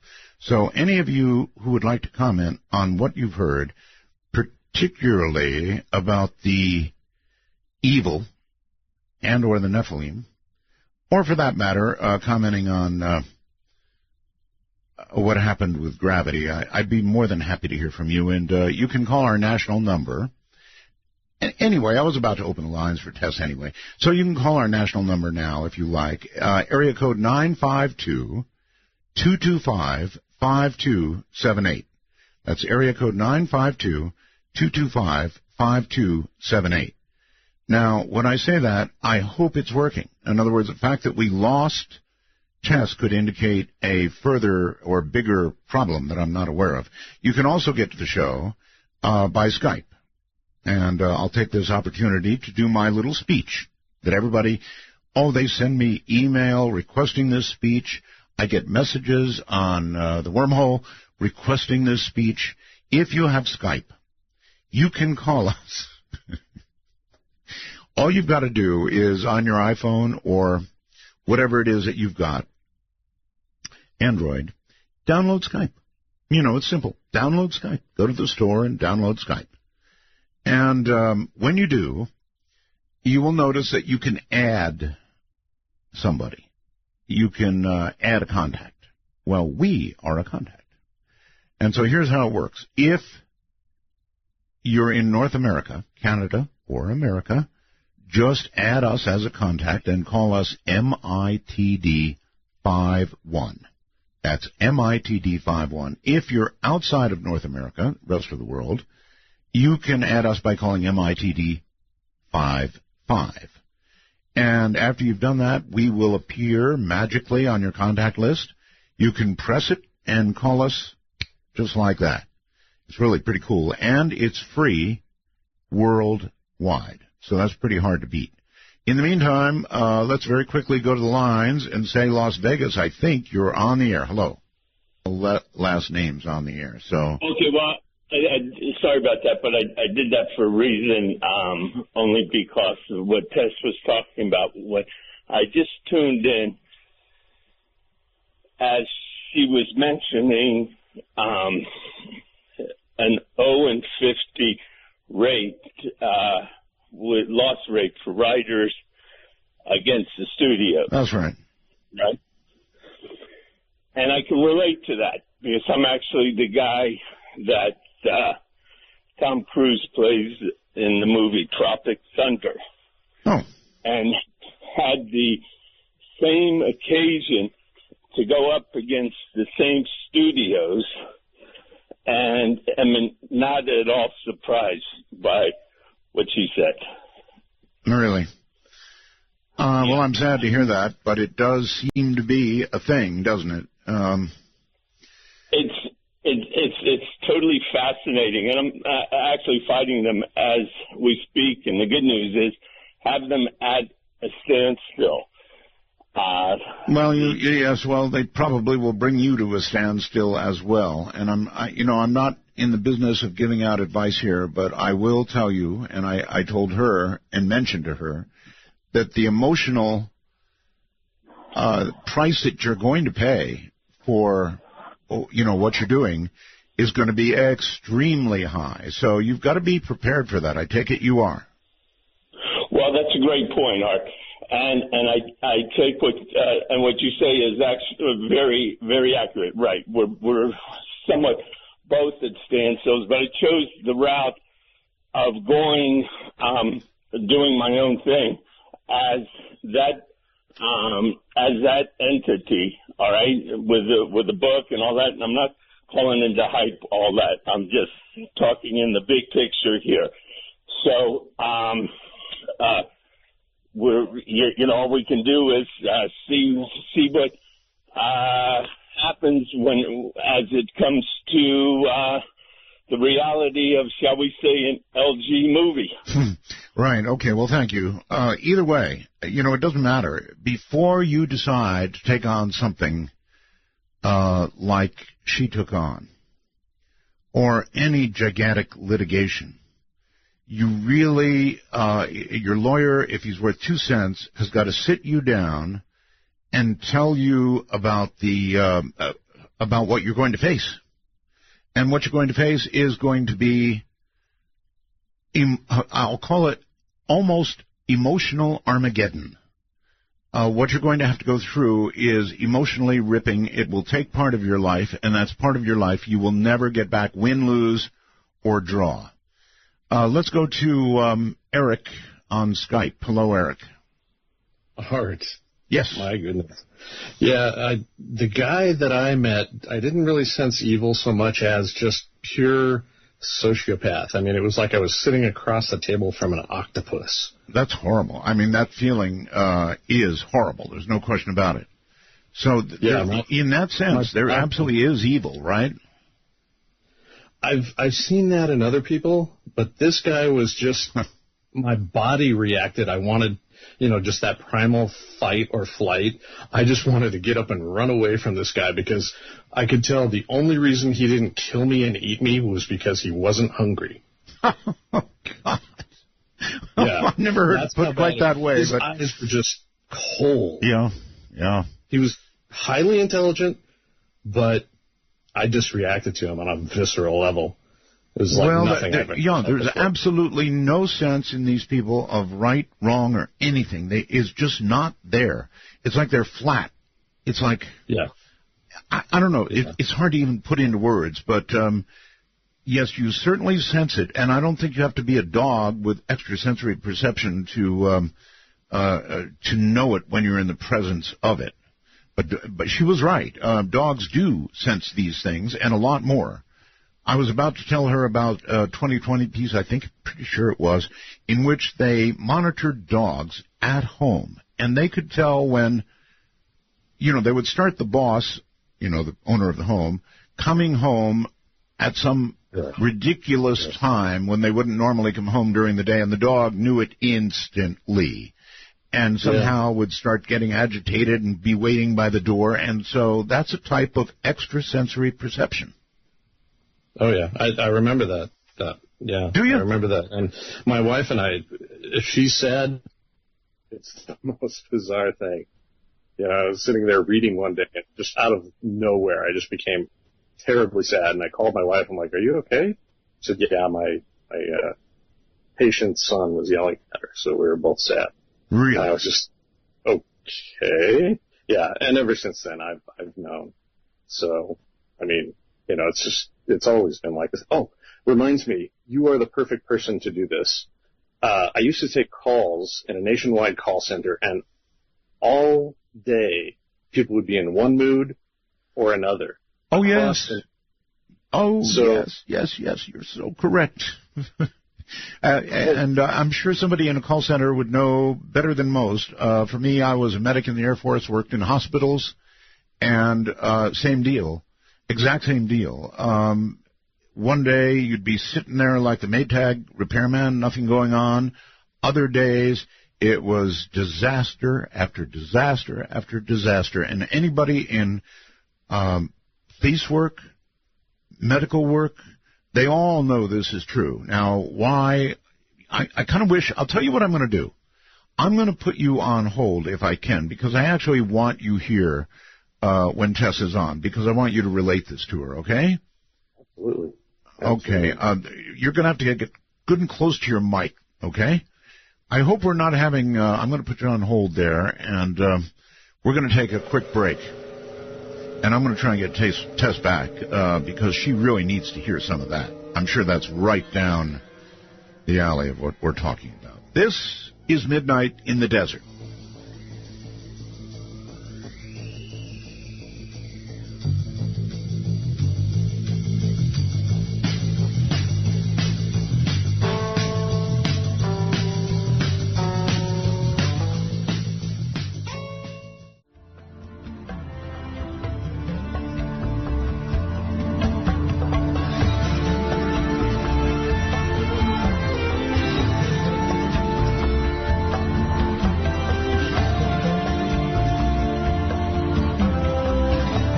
Clock strikes 12, and Midnight in the Desert is pounding packets your way on the Dark Matter Digital Network. To call the show, please direct your finger digits to dial 1-952-225-5278. That's 1-952. Call ART. Well, all right, I've got Tess back, and I really did want to pretty soon go to the phones anyway. So if you have questions for Tess, once again, our public line, area code 952-225-5278. And here is Tess, I hope. Hi, Tess. Hi. Let's hope I stay on this time. Yes, let's hope. So I've got a gentleman on the line I just want you to hear. He had some comments that were probably relevant. Eric, still there? Hello, Eric. Oh, that's too bad. I guess. What was the question? I guess we lost Eric. Well, you know, we were starting to talk about, I think we were in the middle of talking about dogs. And I was mentioning to you when we got cut off that 2020 did a very interesting piece years ago on dogs. And what they would do, Tess, is they'd get the dog of the house, and then they'd bring the owner home at unexpected, completely weird times of the day, you know, like 2 or 3 hours after he went to work, he comes home. And they would have cameras on these dogs. And the dogs would know that the owner is on the way home. They would start to get agitated. They'd go to the door. They'd be barking. It was wild. Wow. It proved that dogs had some kind of ESP. Well, they certainly have this sense of smell is what I think they are detecting in aggression. I think people who are bound for violence give off some sort of extra scent that dogs can detect and back away and are cautious about. Okay, well, that would be in the very presence of the kind of evil that we're talking about. But what they showed and what they proved went well beyond that. You know, that miles away, how could they possibly know that my owner is coming home? How could they know? But they proved it. Well, I don't know how to explain that. That's you know, as they say, it's a mystery. It is. And there have been a couple of articles I read something called Science Digest, and there have been articles about the scent of somebody who's going to do evil. So science is actually beginning to take a bite out of this, just a very early tentative bite, but they are. And, you know, I think people, now, when we sense evil, and this is a story that was told to me by a colleague, that she had a workman coming in to do something at the house, and her 5-year-old girl saw the man and pulled her mother aside and says, "Mommy, that's a bad man." Yes. And that's she just saw him. And the woman later, she left the house with her child and found out that this workman had just gotten out of prison after assaulting his wife. So this little girl who'd never seen this man before immediately picked up on something, and it's this. We do have a sense of aggression. I think that some of us are more in touch with it than others, and it's the thing that makes you step out of an elevator when somebody steps in, and you just feel that something bad is going to happen. And I think to a large degree, humans have always had it as well. We just we're a little dulled to it. Or a little. We suppress it. We suppress it because of social convention. We don't want to appear rude, especially women. Women don't want to appear rude. So even though there's this like sense of danger tingling in there, you don't want to offend somebody, and that's particularly a feminine problem, I think. Yeah, or politically incorrect. Yeah. And then there are the stories that I got a lot of about people seeing reptilian eyes and saying, I knew that there was something different about this person, and then backing away. But, there are a lot of crazy people out there, too. So. All right. Well, here's the Eric that we lost on Skype. He came back. Okay. Eric, are you there? Yeah. Okay. I am. Go ahead. Yeah, I could hear you loud and clear. You wanted me to tell Tess, am I on the air right now? You are. Sorry, but I met a guy that I felt like I was sitting across the table from an octopus. I mean, he was just pure psychopath, and I felt like the only reason he didn't, kill me was because he wasn't, he just didn't feel like it. Actually, earlier you said because he wasn't hungry. I mean, my body responded. I had to control myself to not run away. What was the situation? How did you end up sitting across the table from him? I don't really want to say too much about a dangerous person like that. I mean, I meet a lot of people, and I'm a really good judge of people. I mean, like in the first 5 seconds, I know who they are. And, there have been several people like that, like one guy I met, he could have been a serial killer. I had no evidence, just my feeling. So that's a pretty good comment. You said in the first 5 seconds, you can judge a person, politically incorrect as that may be. I'm with you all the way. I understand that. There are some people I meet, and it's an immediate, oh no, this is not the right person for me to be near.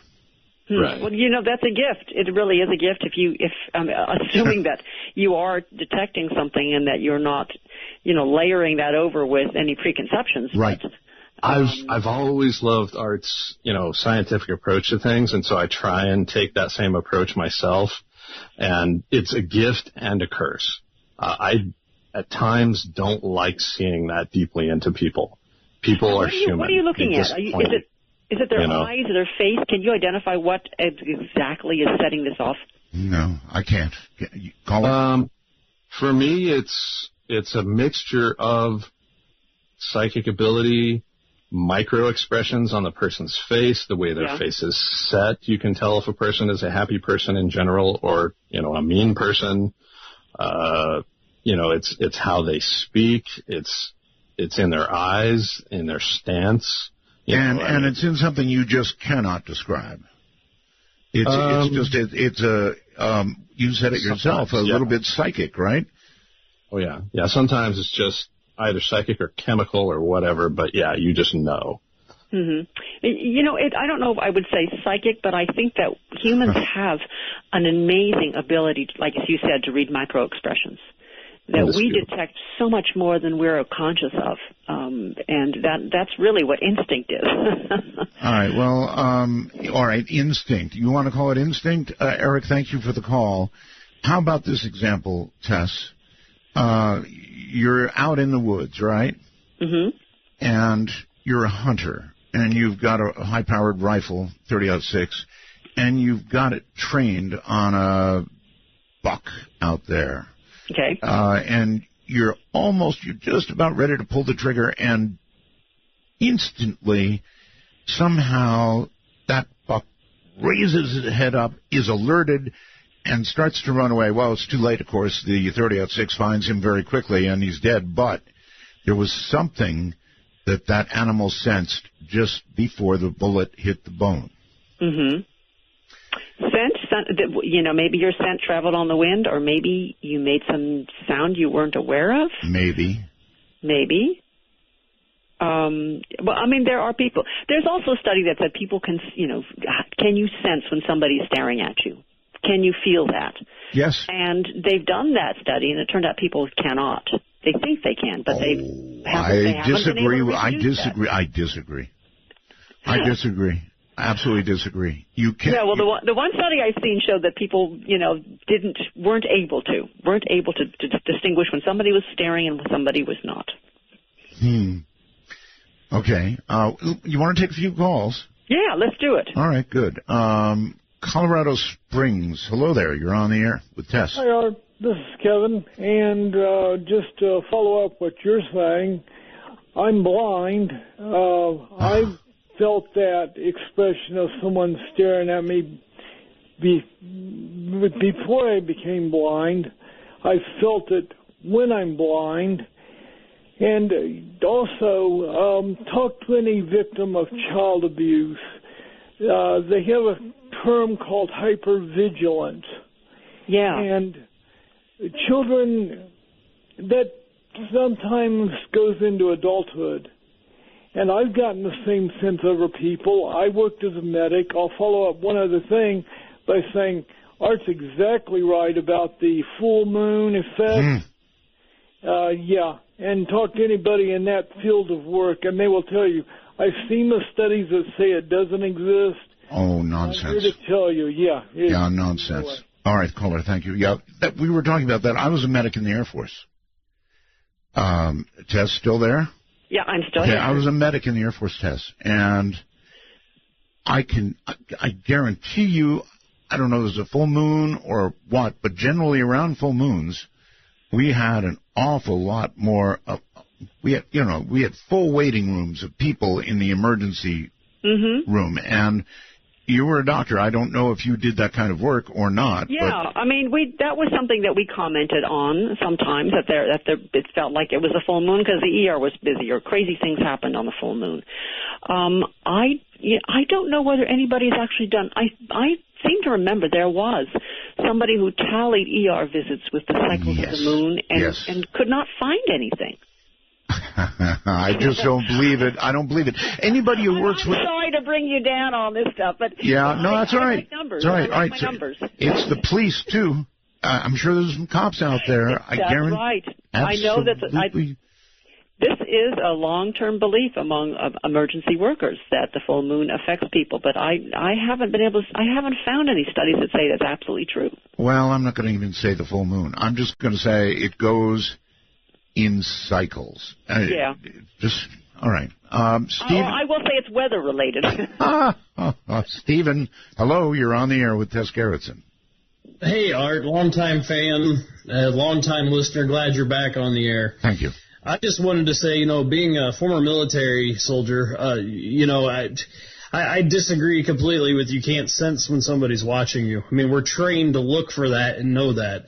Being to Iraq once, Afghanistan once, and doing my deployments there, I can tell you for a fact that it's not hard. You can go around, and now coming back stateside, you can stand in a Walmart and feel the energy and the people around you and who's watching you.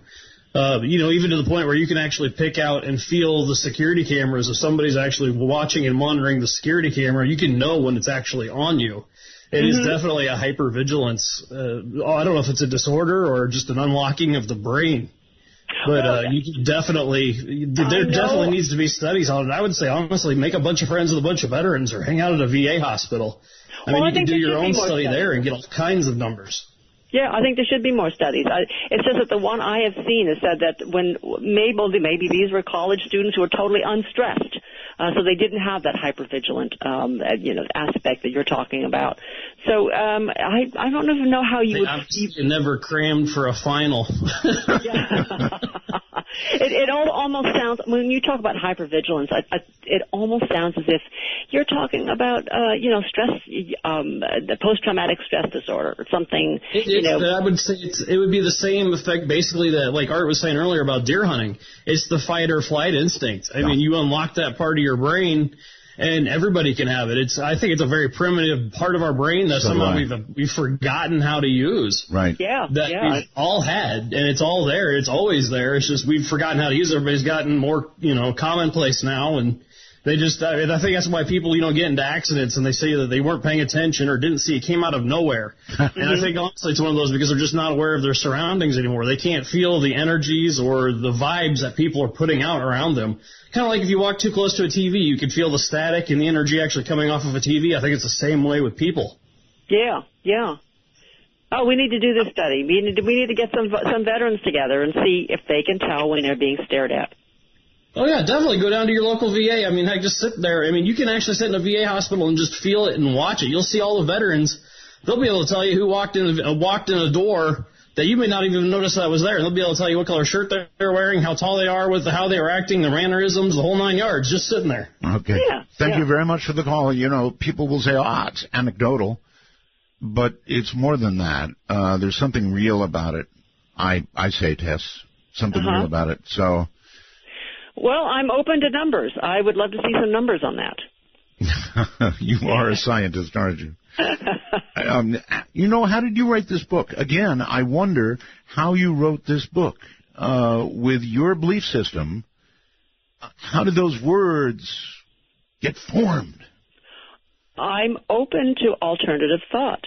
That's all. I think that, I dive into somebody else's head and I start to write and I think, well, what do they believe? How do they think? Right. It's the same way as writing a book about serial killers. I have to get into the head of the killer and figure out how do you, when you walk down the mall and you're looking at other people and you are a predator, you don't look at the child the same way that the rest of us do. You look at the child and see, is he alone? Is anybody watching him? Is he grabbable? So it really, I think, is very much a case of empathy and being able to understand how other people live and think. They say that these people who commit these crimes we were talking about earlier have an absolute absence of empathy. Absolute absence of empathy. Yeah. Hard for me to understand, but I guess I can grasp it a little bit. Let's go to Gardnerville, California, or Nevada, rather, on the phones. Hi. Hi. I had something happen to me that was so unbelievable. I was at work, and I stepped outside just for a few minutes, and as I stepped outside, I saw 3 people walk inside. So I turned around and went right back in. As I was standing there, it was like all my hair just stood up, and I froze. And I was looking at the 3 people, and I thought, oh, my God, I'm thinking death. And I looked at them, and they were looking down. They didn't look up at all. And they weren't really looking at anything. They had really no reason to be in there, but their presence was so scary. So I was waiting for a ride to come pick me up, and it was closing time. And so I could barely talk because I just froze. You could feel it. So anyway, I said, well, I have to close. And I was scared to even say that. And they go, and they didn't say a word. And they just slowly walked out. And the person that came to pick me up in the car, I got in the car, and he goes, I had sliding windows. You could look in where my counter was. And when the 3 left, the person that picked me up said, I have their license plate. I go, you felt them from inside? He goes, yes. So he took the license plate. Listen to this. So I go, oh, my God, this is telling us something. This is, I go, we got to call the police. I go, but nothing happened, I said, but it was so strong. So did you run the plate? I called the police, and I told the police, I said, listen, I know this is crazy, but I have to tell you what happened, because it was too strong. All right, and so so how did police said, yes? The police said, I know, they said, it's okay. You did the right thing. He goes, what's the license plate? We told him the license plate, and he goes, listen, we were looking for 3 people in the same description of the car. He goes, for kidnapping.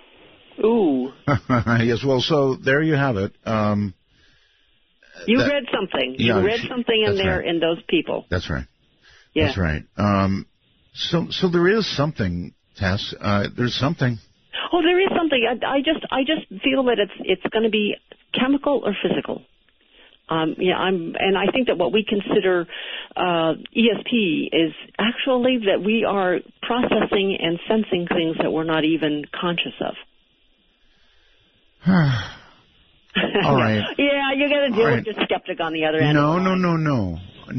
I'm going to tell a story that I know my audience has heard, and that's too bad because I can't resist. Okay. Go ahead. I lived, Tess, in Santa Barbara, California at one point. And I had a beautiful I lived by myself. I had a little garden apartment. And I had some sliding doors in my apartment. And through those doors, you could look out across the grass at the street.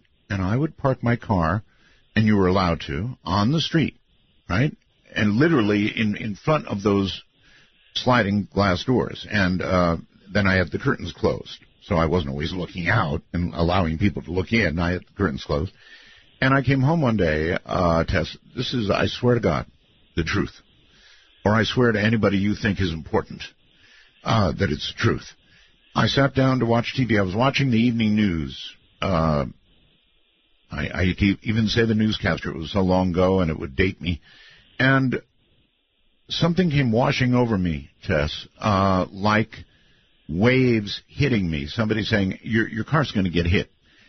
Something's going to happen to your car. It's going to get hit. So I went, I said a bad word. Walked over, opened the curtains, looked out at my car, and it was fine. I said another bad word, went back and sat down to watch the news. Here it comes again, washing over me. Get up. Something's going to happen to your car. Another bad word, go overnight, look at my car, it's fine. Third time, Tess, this is the truth. Third time, I mean, it was so overwhelming that you could not ignore it.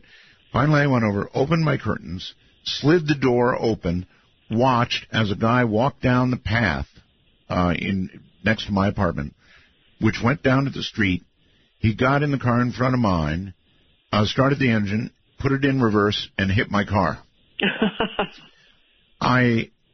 It so shocked me, Tess, that I sank to my knees, but not so much that I wasn't smart enough to get up and say, hey, I saw that. And he said, I'm stopping.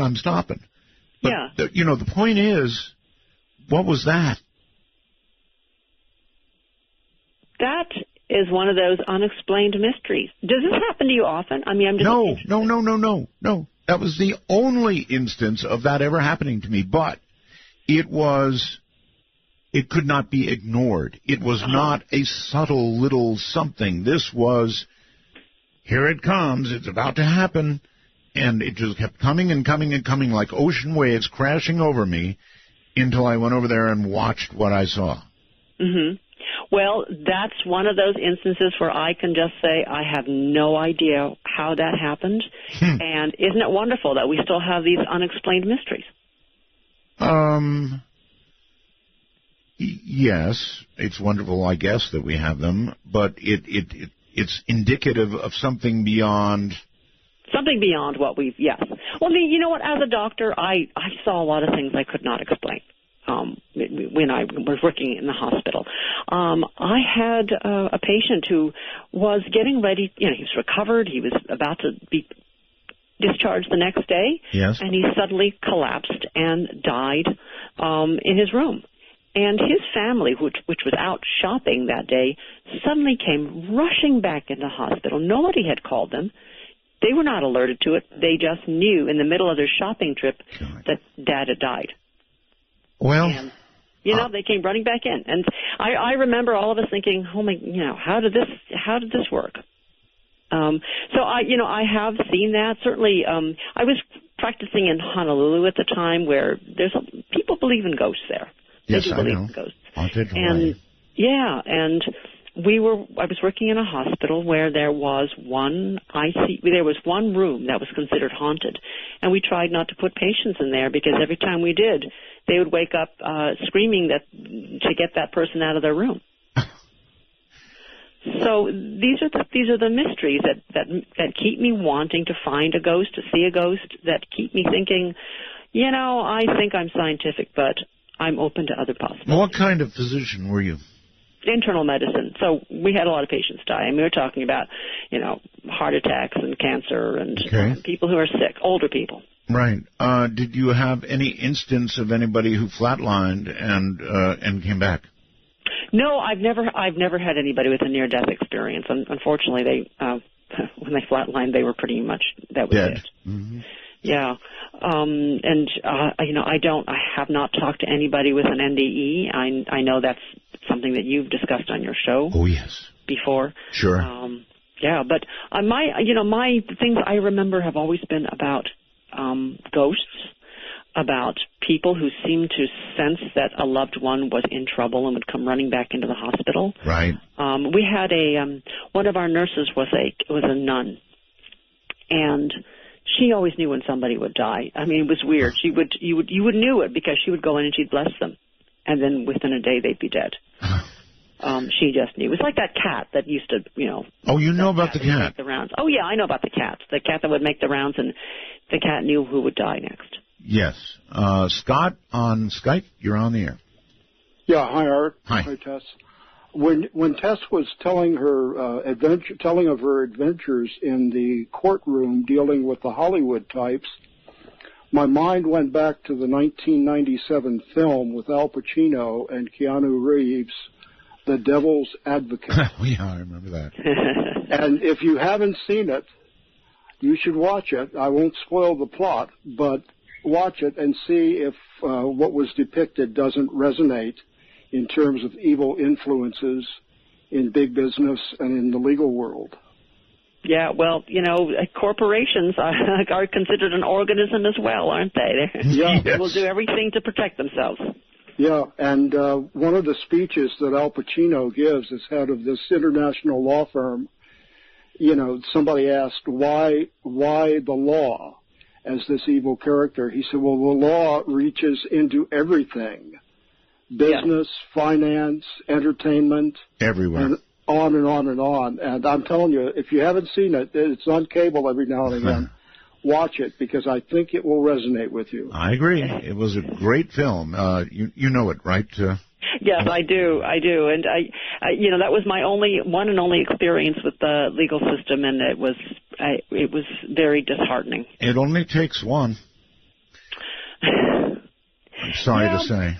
That's right. It only takes one to teach you that it teaches you your place in the universe, which is very small. Yes. Very quickly, let's go, let's see where. We're going, I think, to Stockton, California. Hey, Art, this is Benny. How are you doing? I'm doing fine, sir. Good. Great show tonight. Thank you. I just wanted to ask your guest about the Denver airport, and of course, there's, I guess there's a lot of symbology going on there, and supposedly there's a conspiracy of the reptilians underneath. I doubt she knows about it, but we can ask. I don't. I haven't been to the Denver airport in like a decade. Okay, well, right. There's all kinds of conspiracy and of course. Surrounding the Denver airport. It's really weird. And also, I'm sorry to interrupt you. That's right. It recalled this episode recalled me to a past show of yours on the old radio show of a caller that he was like an Area 51 guy, and yes. he supposedly worked for them, and he was really frantic, and it all of a sudden got cut off. But what he was mentioning was how supposedly these aliens had infiltrated certain aspects of the military establishment of Area 51, and so on and so forth. It just kind of ran parallel with what you guys were talking about, or with what she kind of was mentioning. I don't see where the parallels are, but that's a very infamous incident, of course. Yes, the infamous incident, exactly.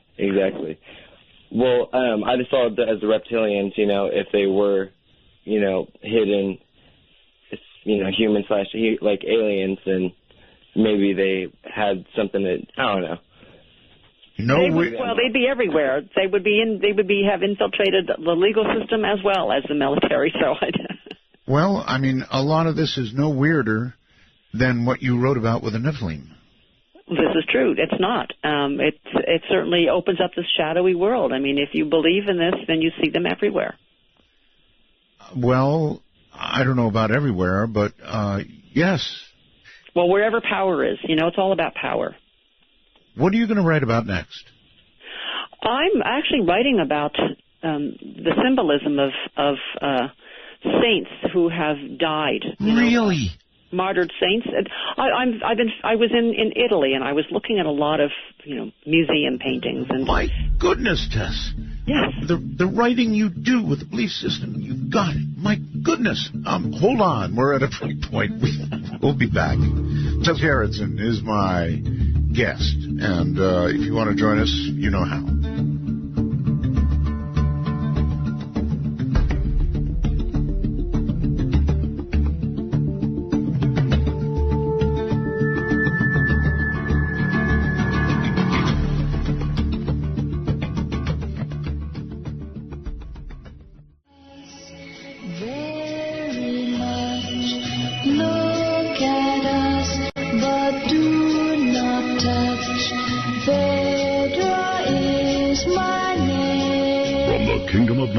In the high desert, this is Midnight in the Desert with Art Bell. Please ring Art's Bell at 1-952-225-5278. That's 1-952-CALL-ART. Or, of course, Skype, MITD 51 in North America, MITD 55 in the rest of the world.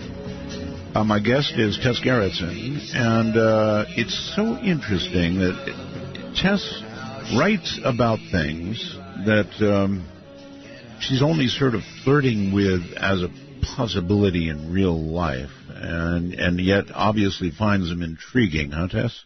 I sure do. I find a lot of things intriguing, but it doesn't mean that I'm not open to possibilities, and I'm always interested in what people say and how they react and the kinds of stories I hear, because I know these people actually believe that they have seen reptilian eyes. Oh, yes. Yes. Yes, indeed. All right, let's continue. A lot of people want to talk to you. Washington on cell phone, I guess. Hi. Sir, I can't even understand what you're saying. Try it again. If you're on a speakerphone, get off that. Hello? Hey, yeah, much better. Hello. Hey, Art, how's it going? Fine, Jim. Go ahead and talk. Hey, I was just wanting to share a little experience I had because I'm got out of the military, and when I was in boot camp, I had this really strange experience, just before I left, and it was kind of weird because occasionally people would, they're trained you to stand watch, and sometimes during I don't know if it was the lunar phase or what, but they would see things, or people would, sit up in bed and start hollering. Somebody be talking in their sleep or something, But I experienced something, and it was like a bunch of people running around, like jabbing at you. And it was like when you wake up and you're not sure if you're dreaming. It didn't seem like they were real bad guys, but it seemed like they were having a lot of fun. Is there a difference between, good ones and bad ones? And there's ones that they're just kind of having fun at your expense or something? Well, I'm not sure exactly what you mean, but I guess you can sense when somebody's coming for you, whether it's with evil intent or just joking around. I don't know. But I do believe that we have these senses. And, again, Tess, you said that they've done testing that shows that people really don't know when they're being stared at. Can you actually quote that study? Do you know? I can't remember where I saw that. I remember seeing that and thinking, well, that's surprising, because I always felt that I could sense when people are staring at me. I will hunt that down and email it to you if I can. I would love that. Yeah. Because it's so hard to buy. Ray, hello, Ray on Skype. Good morning, Art. How are you doing today? Doing fine. So I have a little something for Tess. I just want to say thank you for being one of the few scientists out there that's willing to say, I don't know. That's probably the best thing that a scientist could learn to say. I mean, because there's so many things we don't know, and to be honest about it instead of saying, well, I have a theory. Is that it, caller? That's all I have for this evening. Okay, well, that was enough. Thank you. Thank you. That's right. Saying I don't know sometimes is so the right thing to do, the right thing to say. If you don't know, just say it. Yeah, but always say I don't know, but it's possible. Uh-huh. Let's go to Iowa, I think. You're on the air with Tess Gerritsen. Hi. Hello. Hello. Hello, this is John. Greetings from Iowa. Howdy. Hi. I have several quick questions, and I'll make it fast, and you can choose whichever you would like to discuss. I have a question for Tess regarding the Russian video of the people at a dance club where the lights accidentally went out, and there were at least 4 or 5 guests there whose eyes immediately shone bright in the pupils, so much so that they scared the band, and people just started running out of the club. Have you heard of that? I haven't heard of it. I haven't. I'm going to have to find that. Is that on YouTube? Yes. There's several versions now. Someone quickly tried to debunk it, but there's another video where they interviewed members of the band, and this is a real thing in Russia. They're still very, very scared about it, talk about it. How would you find it on YouTube? I don't see it myself. I've never heard of this. I believe if you use the keywords hybrids, hybrids eyes beam bright when lights go out during nightclub show. Okay, I will look for it. The amazing thing was, before the lights went out, if you freeze the video and you look at these people, yes, they're completely perfect. They're completely polished. There's nothing, I mean, they're mannequin-like, but they're very, very beautiful. There's nothing wrong with their hair, their clothes, their appearance. They look too good to be true. Oh, I found the video. Okay, I found it. Wow, you're fast. But it's 4 minutes long, so. Okay, we'll have to watch it after this, but thank you very much, caller. Let's go outside, to the other side of the world at Jazz Munda. Hello. Hi, Art. How are you? Howdy, I'm fine. That's great. I've actually done my own experiments, nothing scientific, but my own experiments in staring at other people and trying to get them to turn around and look. And I think I've had quite a high success rate in that. Well, now, that's an interesting twist on what we were talking about. I don't claim to be psychic at all, but usually if I try and sort of think, turn around, and maybe you're in danger, and people start maybe darting around, looking around, and the more I keep doing it, they end up sort of turning around. Huh, okay. Well, I'm going to look up some other studies and see how often this has been done because, I mean, it is a fascinating topic. I mean, because there is no scent involved, there's no sound involved, what would make somebody turn around? I have no idea, but it is an interesting topic, and I find that I have a better success rate with family members, and in particular my wife, who fortunately isn't blood related to me, but we are kind of soulmates, but yeah, I can get her to turn around like that if she's on the other side of the room. Huh, okay. Well, Art, we're going to have to start setting up our own scientific experiments here, aren't we? Actually, I think there have been quite a few in this category done. Jazz, that's really interesting, and the opposite of what we were talking about a person's ability to sense danger, but you can project. Well, what is it you're projecting? Just willing that person to turn. Is that it? I think so. I might be on a bus or on a plane or a train, and I'll just stare at the back of someone's head and just even sort of whisper it to myself, turn around, and sometimes they turn around. Try I don't know. Try projecting, I'm going to take your arm off at the elbow and see how that works. I don't want to hurt anyone. I'm not saying do it. I'm saying just project that thought and see if it gets a quicker reception. I will. Right. Thanks, Jazz, all the way from Australia. In other words, project danger. You're not going to really do danger to somebody, but or aggression. Or aggression. That's it. Exactly. I think aggression would be much more likely to be sensed because we're talking about that scent you are emitting. There you have it. Yeah. But again, you fall back on sense. I do. I mean, I am stuck on. I am stuck on logical explanations. I'm sorry. All right. Let's see what Robert has. Robert on Skype. You're on the air. Hey, how you doing? Just fine. All right, I got a question for Tess here. You had talked about the movie and being like Satan oriented with the people, and then you brought music into it too. And I was just kind of curious, since Satan is the bringer of light and the bringer of music. Well, I think she was talking about Hollywood and then the music industry, right? Oh yeah, with the note I got was that egregore seems to have enchantments that protect both the music industry and the Hollywood industry. Right.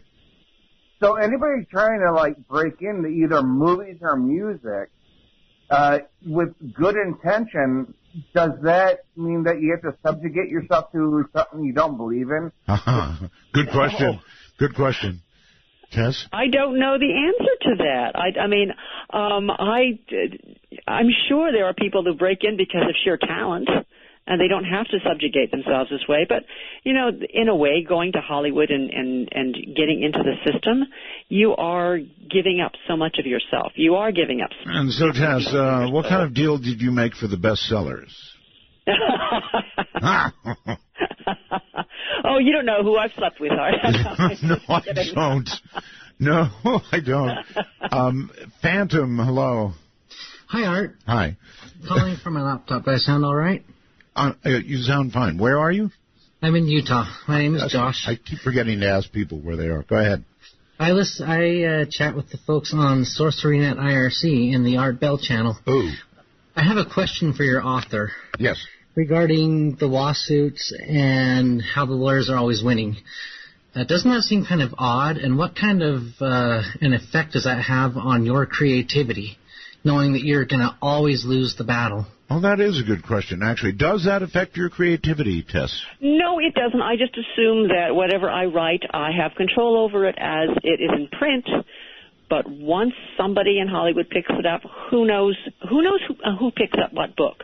Who knows how many people are getting copied? I think intellectual property theft happens all the time. We don't always know when it happens, and even when we do suspect it happens, there's nothing you can do about it.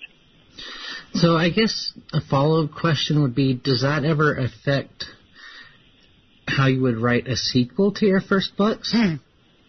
No, it doesn't. I just keep on doing my own thing. I think that the lesson here, though, is that if you want to make movies, you should make your own. You should be an independent filmmaker and write your movie and make your own movie. Boy, that's another tough path. It's another tough path, but that is one way to be in control.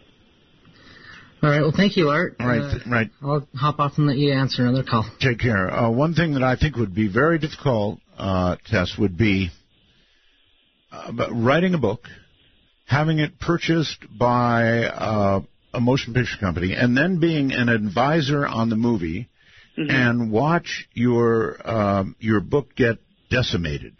It happens all the time. Authors always complain. They say, oh, they ruined my book. But the truth is, yeah, your book is still there on the shelves. The book has not been ruined.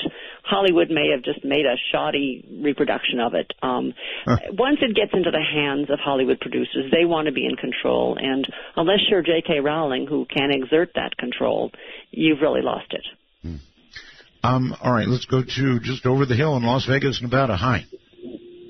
Hi, it's me? You, yes. Okay, this is OC at Las Vegas. Hi, Art. Hi. Tess, did you have tax here in Las Vegas? I did not know that. That's interesting. Yeah, I think it's interesting from the point of Well, there's a lot of people. Remember Sinatra, sir? Oh, yeah, of course. Oh, yeah.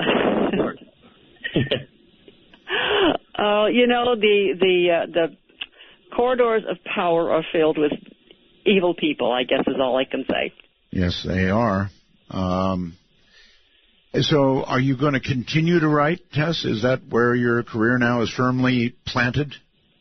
I am going to write until I drop dead. It's something that I feel I need to do, and there's all these stories I need to tell. And yes, and here I'm writing a story about saints and martyrs, which is rather fascinating because, as I said, I'm not religious, but I keep returning to that because it's a theme that fascinates me. Fascinates me too that you choose that to write about in view of. Anyway, Heather, hello. Heather on Skype? Hi. Hi. We are talking about, I have a story. My grandmother passed away, my great-grandmother. The night before she died, I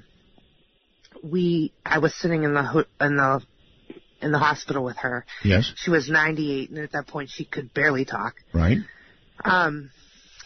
The nurse came in and she looked at me and she said, it's visiting hours are over.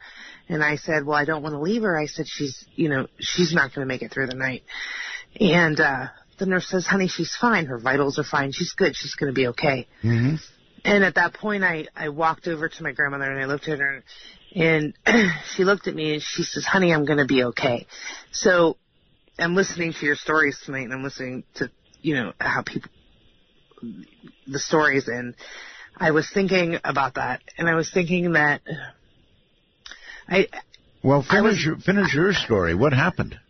Well, I was adopted, so we weren't blood related. And the next morning, she passed away early in the morning, about 8:00. I was at work, and my thought of it is that I think sometimes you're connected to other people so solely it doesn't matter. I think that you become connected to somebody, and you can become connected to, as your caller said before, but even people turn around. Right, but even what you're saying, the connection that you're implying exists, according to Tess, the scientist, can't be. I didn't say it can't be. I just said I have no evidence of it, except for as you said, anecdotal. I think sometimes, though, that you project, not that you, I think that sometimes your bonds with people are so close. Mm-hmm.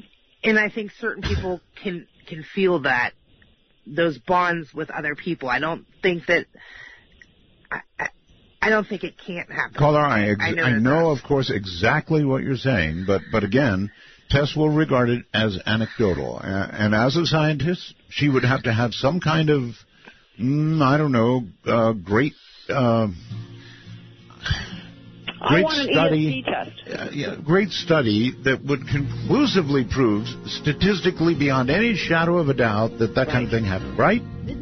That's right. It would make me feel more comfortable.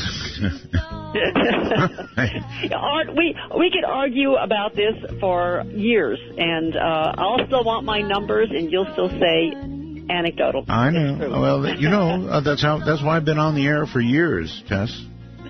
That's right. I mean, it wouldn't be any fun if we agreed on everything, right? That's right. That's exactly right. But I can agree. I think we can all agree. You are one great guest. Thank you. It has been a pleasure. Thank you, and sorry for the phone hiccup. No problem. Take care, Tess. Bye-bye. That's Tess Gerritsen, everybody. It indeed has been a pleasure. Pure pleasure. Thank you all very much from the high desert, the rainy high desert. Good night.